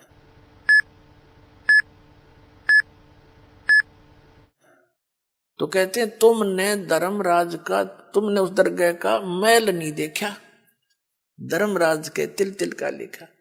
आपको सत्संग में बताया जाता है कभी अपनी नियत किसी के दूसरे के धन पे या पराई स्त्री पे भूल कर सपने में भी नहीं करना। अपने मन को हमने परमात्मा के रंग में रंगना है। और यहां से चलते समय फिर यही बकवाद बहाऊंगी, जैसे त्रिकुटी पर गए, वहां तो काल का भयंकर जाल है, वहां डांस हो रहे हैं, बड़ी बड़ी स्टेज लगा कर सुंदर सुंदर लड़कियां नाच रही हैं। और आपकी जैसी वृत्ति यहाँ होगी, उड़े जा खड़े होगी नौकर का थाने, इतने वो परमात्मा जालेंगे काल गोदी पकड़ के, अरे ठोक देगा उड़े, फिर ठाक स्वर्ग में अंडे जी धक्के खांदे। ये कर्मता संग जन्म हो गया हमने करता ने। तो ये जैसा स्वभाव आप यहाँ बनाओगे ये आपके आगे काम आओगा। तो क्या बताते हैं, तो यहाँ बताया है कि जो वही व्यक्ति पार होगा जो पूरे अध्यात्म मार्ग से परिचित और तत्परम से परिचित। गीता अध्याय नंबर 8 के श्लोक नंबर 1 में अर्जुन ने प्रश्न किया कि किम तत्परम किम अध्यात्म और किम कर्म पुरुषोत्तम। वो तत्परम क्या है, जो अध्यात्म मार्ग क्या है, अध्यात्म तो उसने बता दिया, तत्वदर्शी संतों के पास जाके समझ ले, वो बताएंगे। और तत्परम के बारे में 8वें अध्याय के 3 श्लोक में श्रीमद् भगवद गीता में कह रहा है गीता ज्ञानदाता कि वो परम अक्षर ब्रह्म है। इससे ये सिद्ध हो गया कि गीता ज्ञानदाता से अन्य है वो परम अक्षर ब्रह्म। और ये है वो तत्वदर्शी संत जो आपको कृत्स्नम अध्यात्म बतावेगा, यानी पूरा।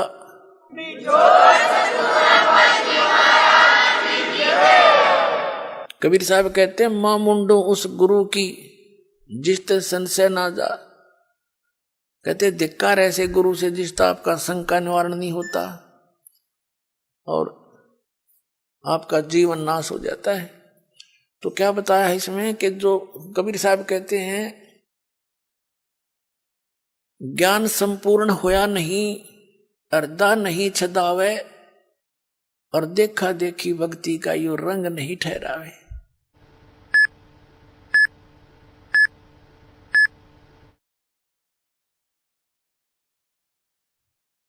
अब पुण्यात्माओं, इस भक्ति मार्ग में सबसे पहले गुरु की भूमिका होती है। और कबीर साहब कहते हैं गुरु मानुष कर जानते ते नर कहिए अंध, ओवे दुखी संसार में आगे काल के फंद। गुरु को मानुष जोग ने और करे चरणामृत को पान, ते नर नरक में जावेंगे योग योग हो समान। यानी वैसे जैसे गुरुजी को आपने एज ए गॉड ट्रीट करना है।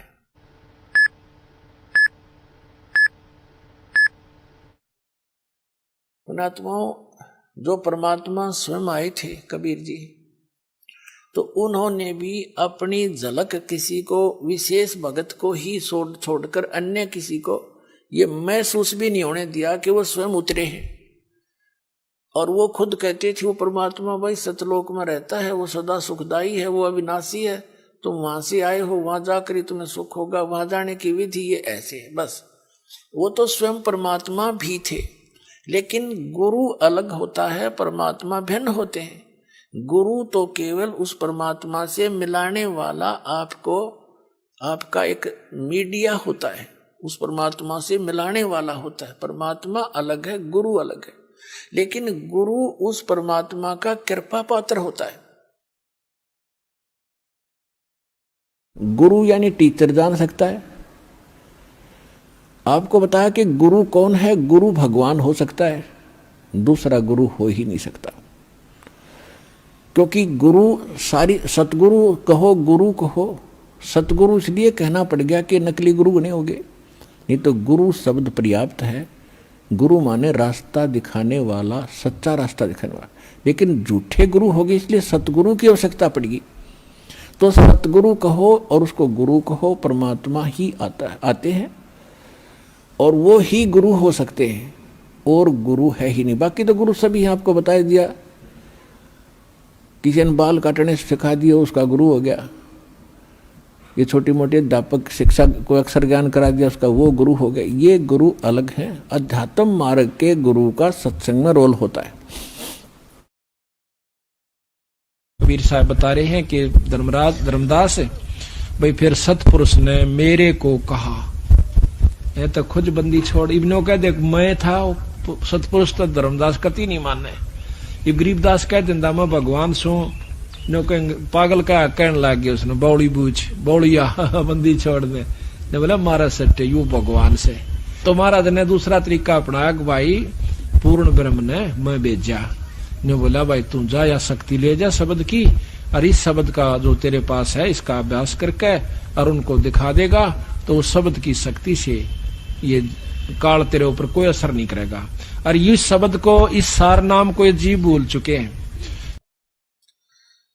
अब परमात्मा कहते हैं कि आप जी ने यहां अपने गुरु जी को एज ए गॉड ट्रीट करना पड़ेगा, भगवान की तरह व्यवहार करना पड़ेगा। उनको भगवान मान कर रिहर्सल करने पड़ेंगे, अपने मन पापी को सेट करना पड़ेगा, आपने दुष्विचारों को रोकना पड़ेगा। संघर्ष रिहर्सल है ये आपकी। यहाँ बुलाकर आपको यहाँ क्रियाएं कराई जाती हैं, दंडोत प्रणाम कराया जाता है, आपसे 2 पैसे दान कराए जाते हैं और दान से ही आपको फिर यहाँ की सुख सुविधाएं मिलती हैं। कहते हैं देते को हर देत है, जहां तहां से आन, अन्ना दिया फिर मांगते फिर यो, परमात्मा सुने नहीं कान। तो जब तक हम दान नहीं करेंगे, धर्म नहीं करेंगे तो आपको देगा कहां से। जैसे आप देखते हो एक तो कारों में चलता है और एक भीख मांगता फिर रहा कागज चुग गए। अब वो दिए बाबा को चौनी ना दे, सैकड़ा में एक आधा को दे जा, 2 रुपये मुश्किल थे। तो कहते हैं देते को हर देत है। आज एक व्यक्ति के ठाठ हैं आगो तो आगो यहाँ झूठे, इस झूठी यहाँ के ठाठ जो है, कार भी है, कोठी भी है, फैक्ट्री भी लगा रखी है, तो वो पिछले जन्म का पुण्य है उसका। देते को हर देत है, जहां तहां से आन, और ना दिया जिसने दान नहीं करा मनुष्य जीवन पाके। और दान भी सुपात्र को हो, कुपात्र का किया हुआ व्यर्थ है। तो कहते हैं ना दिया वो मांगते फिर यो, फिर भगवान सुने ना कान। वो तो अब है आपका समय, जो दान आपने जो कर्म बनाने हैं, तो अब ये समय भी अब मिला आपको, जो पूर्ण संत भी ईव मिला। यहां किया हुआ आपका प्रत्येक अध्यात्म प्रयत्न 100% सफल होगा, क्योंकि पूर्ण गुरु और पूर्ण ज्ञान और पूर्ण भगवान। कहते हैं गुरु बिन माला फेरते, गुरु बिन देते दान, गुरु बिन दोनों निष्फल है, चाहे पूछो वेद पुराण। और गुरु पृथ्वी पर कोई है नहीं इस दास के अतिरिक्त। आपका जच्चो चाहे मत जच्चो,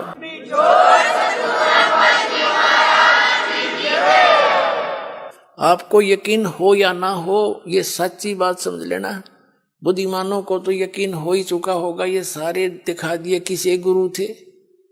जिसको अध्यात्म ज्ञान नहीं वो टीचर किसा, जिसको अपने सिलेबस का ज्ञान नहीं वो अध्यापक कहाँ का। तो ये गुरु नहीं थे। इनके द्वारा इनको आधार मान के की हुए आध्यात्मिक क्रियाएं आपकी यूजलेस, क्योंकि वो शास्त्र विधि को त्याग कर मनमाना आचरण। तो शास्त्र अनुकूल साधना और अधिकारी इस दास को बनाया है।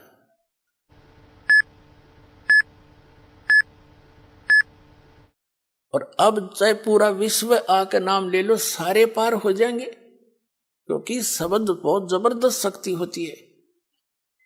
दास ने नाम दे दिया, आपने भक्ति करनी, मर्यादा में रहना, पार हो जाओगे। उसके लिए क्या बताते हैं, गुरु मानुष कर जानते ते नर कहिए अंध, ओए दुखी संसार में आग काल के फंद। जैसे इस दास के स्थान पर परमात्मा होते तो कैसे व्यवहार करते आप तो खैर आप ही जानो, लेकिन दास को पता है मैं क्या करता है। जब भी उनके सामने आता, आंखों में आंसू होते और उसके चेहरे की तरफ देखते रहते।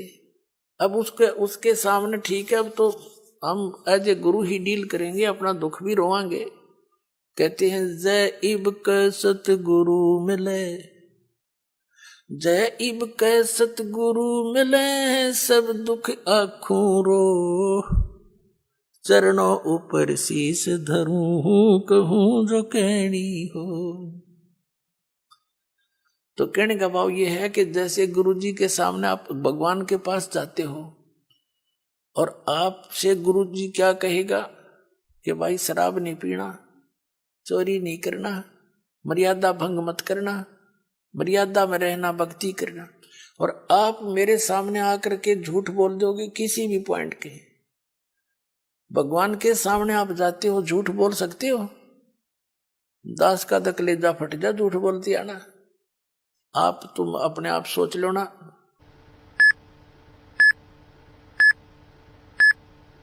आप किस व्यवहार करोगे मेरे साथ? जो इस दास के साथ आपका ट्रीट व्यवहार होगा वो भगवान के साथ माना जाएगा। दास भगवान नहीं है, लेकिन कबीर साहब कहते हैं गुरु को भगवान मानना पड़ेगा अपने। जैसे गणित के ऋण का एक प्रश्न होता है, उस प्रश्न को हल करने के लिए मूल धन ज्ञात करना होता है। वो मूल धन करोड़ों की संख्या में होता है, लेकिन वो मूलधन अज्ञात होता। उस अज्ञात मूलधन, करोड़ों के मूलधन को प्राप्त करने के लिए, जानने के लिए, पाने के लिए मानना पड़ता है मूलधन 100 रुपये। वो 100 रुपये मूलधन नहीं होता, लेकिन उसको सपोज करे बिना वो मूलधन मिले नहीं जिसके लिए प्रयत्न हम करेंगे।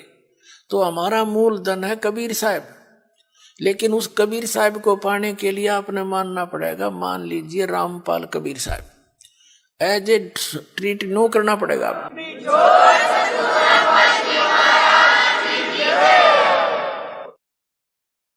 और ऐसे सपोज करे बिना आप पा नहीं सकते उसको। ये नियम है, फार्मूला है। और जो स्टूडेंट फार्मूला वही लगा कर चलेगा तो उस पर्सन को हल कर लेगा, ना तो फेल हो ही तुम। तो हमने फेल नहीं होना। जब इस परमात्मा की स्कूल में आए हो, विद्यालय में, तो सारे फार्मूले लाओ। जब वह सफल हो गए तुम, तो कहते हैं मान लीजिए गुरुजी भगवान है, और भगवान के पास फिर गुरु सम्मुख ले झूठ संजोई, निश्चय नरक पड़े से सोई। वेद पुराण कहे सब साखी, साखी शब्द सब यूं बाकी, मानुष जन्म पाके खोए, और सतगुरु विमुखा युग युग रोए। गुरु सम्मुख ले झूठ संजोई, गुरु खा के झूठ बोले, निश्चय नरक पड़े से सोई।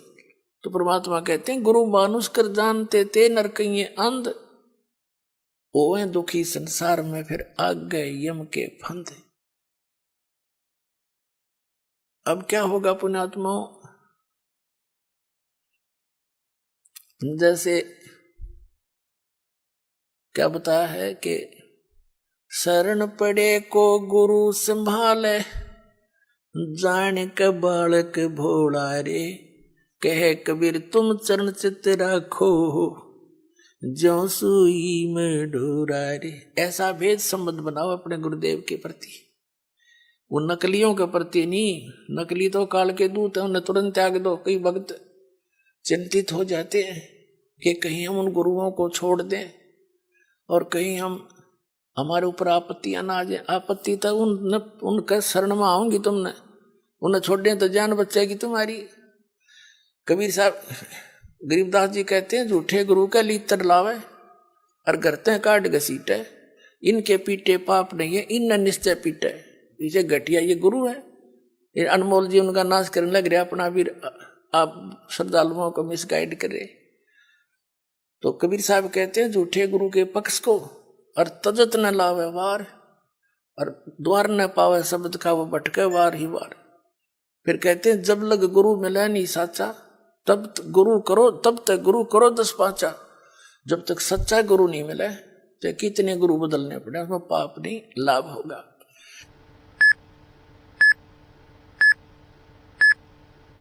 कहते गुरु की कबीर डूबे थे हम उबरे, गुरु की ज्ञान चमक, और बेड़ा देखा जर्जरा उतर चले फड़के।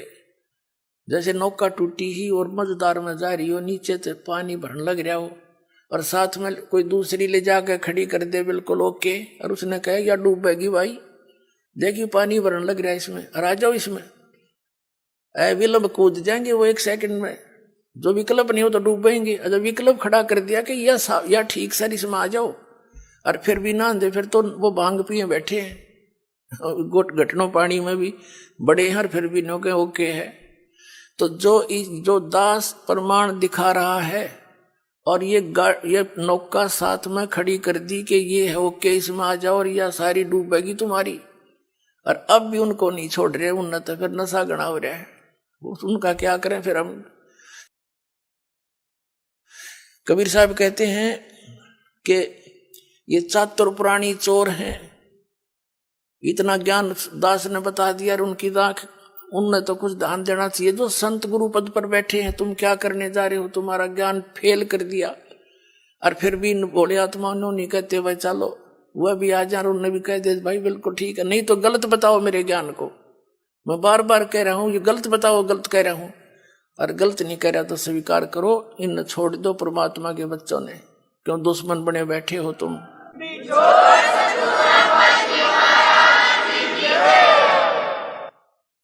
तो पुण्यात्मा ये जो है जितने भी संत हैं, अब इनको सोचना पड़ेगा, विवश कर दूंगा, ऑनलाइन रखूंगा इन्हें जब तक ये हानि भर लेंगे। कहा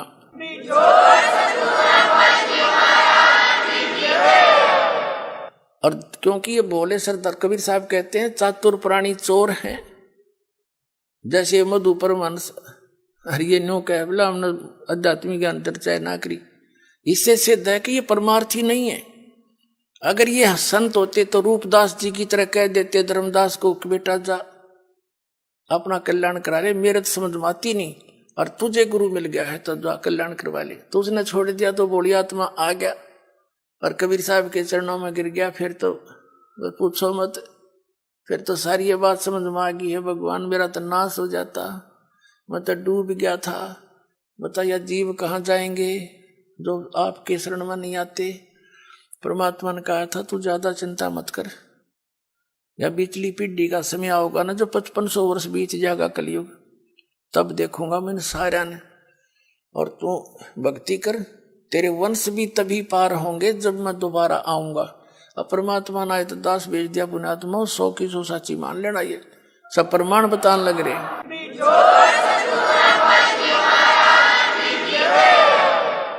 तो कबीर साहब कहते हैं चातुर प्राणी चोर हैं, मूड मुग्ध हैं ठोठ, इतने प्रमाण देख के भी जो मूर्खा के चिपके रहेंगे नकलियां के, कहते वो तो मूड मुग्ध हैं ठोठ, वो तो कति ओलंड है, देसी भाषाओं का बौड़ी बूझ है, इतने प्रमाण देख के, और फिर उनके बैठे उन सतगुरु मान रहे हैं, और फिर परमात्मा कहें जय वो फिर भी नहीं आते है ना, हमने उनकी जरूरत भी नहीं है।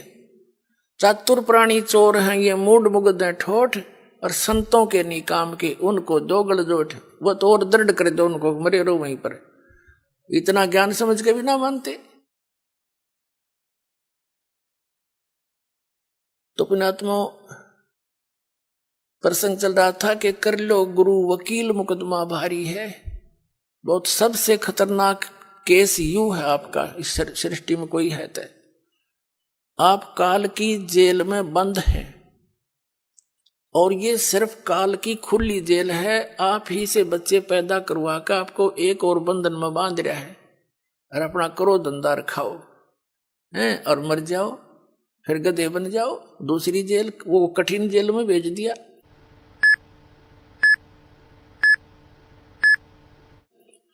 तो कहने का भाव ये है कि अब आपको ये दास वकील मिल गया इस पृथ्वी पर, दूसरा वकील इस वकालत करनिया नहीं है इस काल के साथ में, और अब आप सभी ने ये वकील करना पड़ेगा पूरे विश्व ने।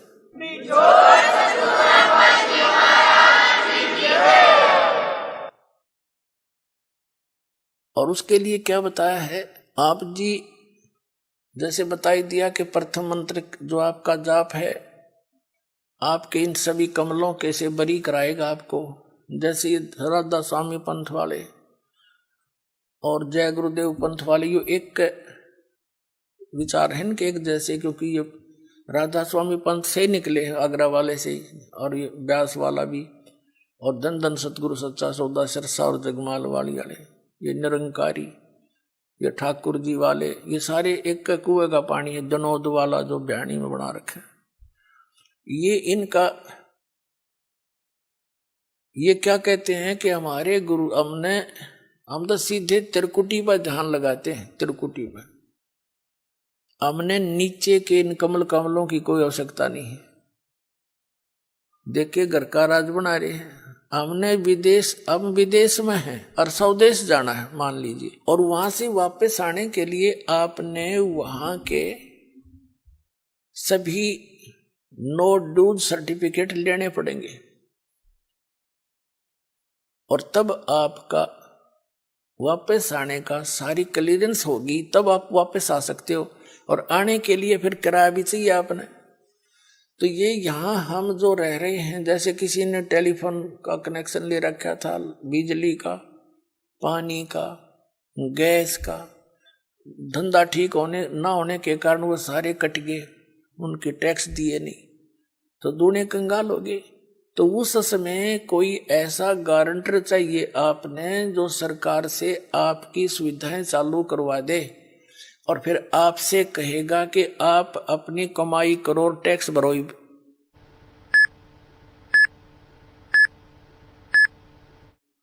तो बहुत अच्छी बात होगी, कमाओगे तो टैक्स भी भर दोगे, तो दास आपका गारंटर बना दोबारा। आपके ये सारे कनेक्शन चालू करवा दिए, अब इनके ये मंत्र जाप करो, इनकी मजदूरी करो, या साधना है, पूजा नहीं है। पुण्यात्माओं, पूजा और साधना में बहुत अंतर होता है। पूजा तो वो कसक है किसी वस्तु के पाने की, जैसे हमने जल प्राप्ति करनी है और जल पृथ्वी में है, तो हमारे अंदर जो पूजा है वो तो जल है पूज्य। उसके पाने के लिए जो भी हम प्रोसीजर अपनावाएंगे, जो इंस्ट्रूमेंट यूज कराएंगे, वो वही हो जो उस पानी को, पूज्य वस्तु को प्राप्त करा दे। इब हम लकड़ के लठ के ना वो खोदन लगे, कद तक खोदेंगे इसने? यानी जो गलत नाम है वो लकड़ के लठ से धरती खोद रहे हम, वो कभी नहीं हो सकता, वहां तक पहुंचे नहीं सकते। तो उसके लिए इंस्ट्रूमेंट है बोकी और पाइप। जैसे सतनाम आपका है, ये बोकी और समझ लो पाइप है, और इसको लगाएंगे तो यह मजदूरी है। ये दो मंत्र, ये हमारा जाप, ये हमारा पूज्य नहीं है। उस पूज्य वस्तु को पाने के लिए ये इंस्ट्रूमेंट है हमारे, या साधना है, या मजदूरी है। और पूजा हम जल की कर रहे हैं, हम पूजा कबीर साहब की कर रहे हैं, सतलोक जाने की, उस सुख को पाने की। और ये जितने भी मंत्र हैं ये हमारे इंस्ट्रूमेंट हैं, ये हमारी साधना के हथियार हैं, ये औजार है हमारे। इनसे हम मिलेंगे, ये औजार ही वहां इस प्रोसेस में इस प्रोसीजर में यही कामयाब है, दूसरा कोई हो ही नहीं सकता। तो मंत्र नहीं इस पृथ्वी पे मोक्ष प्राप्ति के, केवल यही मंत्र है जो दास आपको दे रहा है। और ये प्रमाणित है, जिन महापुरुषों को परमात्मा स्वयं आकर मिले और उनको पहले तो सचखंड सतलोक दिखाया, जो स्थान की हमने कति भूल पड़ गई थी। अब पुण्यात्माओं, जब ये प्रमाण दास के पास नहीं होता तो थूक बिलो लेता मैं, किसी का जू नहीं रहेंगे वो। अब ये ऐसे एथेंटिक प्रमाण हैं जो आपके हृदय से हट नहीं सकते। आज किन किन को भगवान मिले? आदरणीय धर्मदास साहिब जी को, और इस कथा से खूब परिचित है पूरा कबीर पंथ।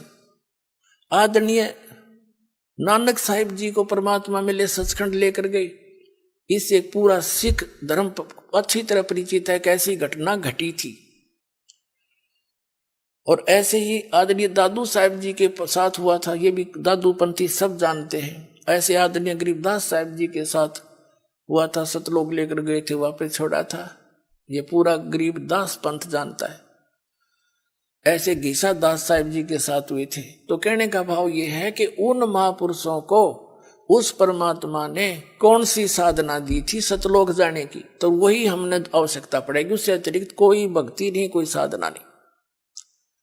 तो वो कौन से मंत्र थे? वो यही थे वो मंत्र। इनको आदेश दे दिया था सख्त कि धर्मदास मेरी लाख दुहाई, यो मूल ज्ञान की तबार न जाए। और फिर इसी प्रकार कहा था, धर्मदास मेरी लाख दुहाई, ये सार शब्द कहीं बार न जाए। ये मूल ज्ञान और सार शब्द बार जो पढ़ी, बिचली पीढ़ी हंस नीतर ही। अब जितना भी युग काल का सबसे ज्यादा सबसे अधिक जो पंथ का विस्तार हुआ है, ये राधा स्वामी से हुआ है। दूसरे नंबर निरंकारी से हुआ है। और ये दोनों के दोनों गुरु ग्रंथ साहिब को पढ़ के न्यारा सांग जोड़ा। और यदि ये मंत्र गुरु ग्रंथ साहिब में होते तो ये यही मंत्र देते पाते। तो बता, आज ये दास कैसे भिन्नता बताता आपको कि ये अधिकारी है नहीं। चल ये अधिकारी होते और ये मंत्र दे रहे होते तो कोई दिक्कत ना थी। मैं क्यों थूक बिलाऊं, वो क्यों सिर में दर्द करता, मैं भी लेकर नाम अपने पार हो जाता। ये अधिकारी नहीं है।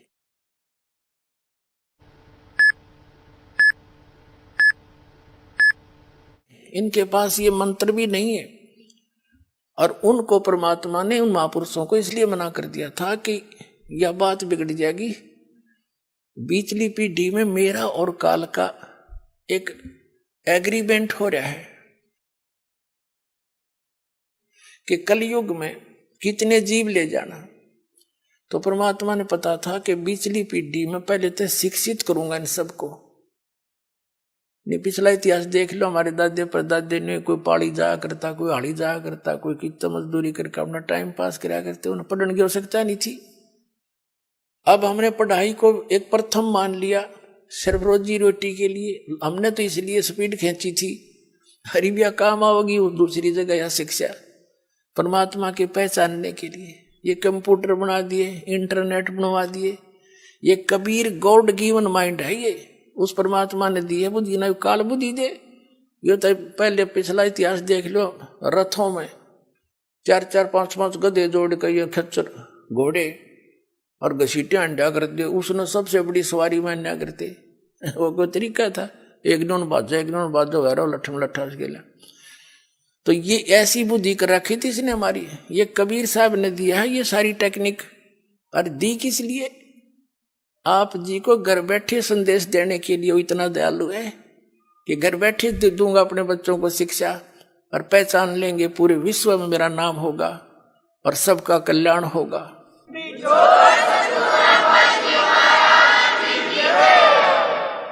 तो कहने का भाव ये है पुण्यात्माओं, परमात्मा कहते हैं कि ये राधा स्वामी वाले कहते हैं हम तो सीधे तिरकुटी बजाते। तिरकुटी तो इनने बरवाड़ा का बस स्टैंड मान रखा है। हाँ, पैदल गए, पैदल पहुंच गए, साइकिल ठा, साइकिल पर बैठ कर पहुंच गए। तिरकुटी बजाने के लिए अंगा लगेगा। तिरकुटी इन बेरा भी कोई ना तिरकुटी है कहाँ, सुन रखी है कबीर साहब की वाणी में। किसी को नहीं पता इन संतों को तिरकुटी है कहाँ और क्या स्थिति है वहां पर। मारे सट्टे सुड़ी सुनाई।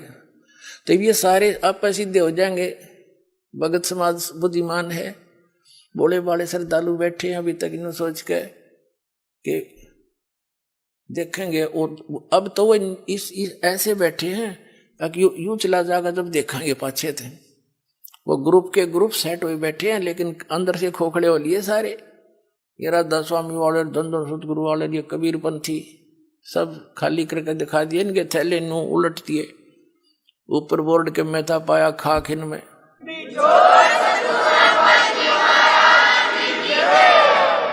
तो तिरकुटी पर जाने के लिए जैसे आपको बताया कि जैसे हमारा जल पूज्य है, पूजा हम जल की करते हैं, और ये नामों की साधना जो है ये तो इंस्ट्रूमेंट है अपने।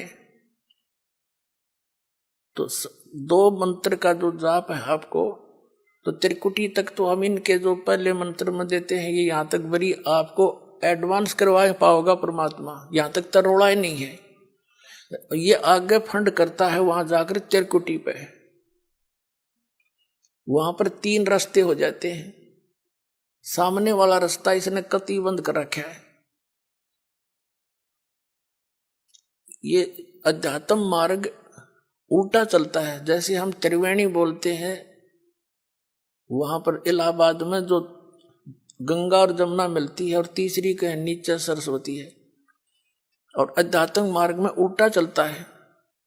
वो वहां से 3 रास्ते हैं, बीच वाली जो है वहां इसने ब्रह्मरंध्र है, वो ब्रह्मरंध्र पर लोक ला रखा है वज्र का, और ये परमात्मा के सतनाम के 2 अक्षर के नाम से और तीसरा जो मंत्र है आपका सार नाम से खुलते हैं। उसके बगैर वो खुल ही नहीं सकता।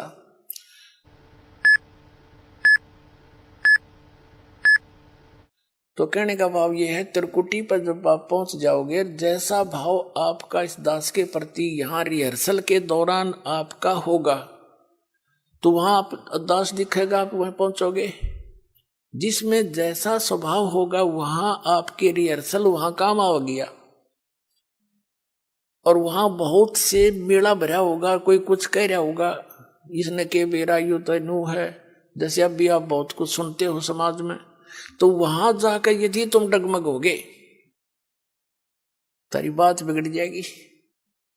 तो यहां रिहर्सल इसलिए कराई जाती है, गुरु मानुष कर जानते ते नर कहिए अंध, वह दुखी संसार में आगे काल के फंद।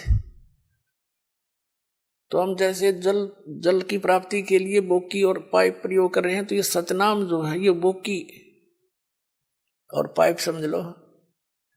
अब सतनाम से भी मोक्ष नहीं, और अकेला सोहम नाम जप करने से भी लाभ नहीं। जैसे कबीर साहब की एक वाणी है कि जो जन होगा जो हरि, वो लेगा शब्द बिल गाए, और सोहम सोहम जप मेरे व्यर्था जन्म गवाए।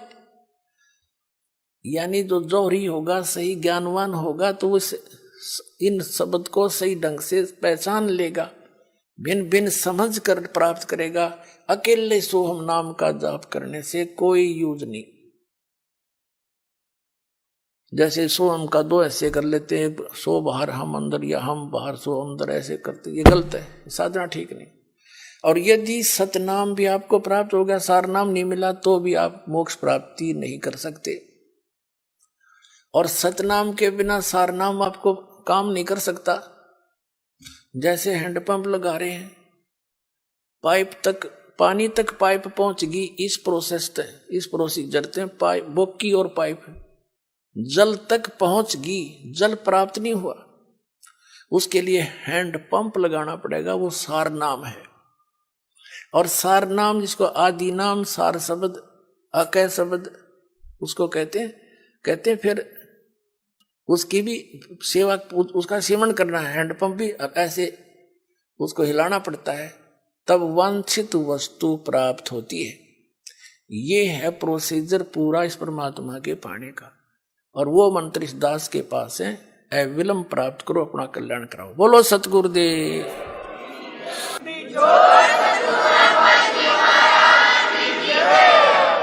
सत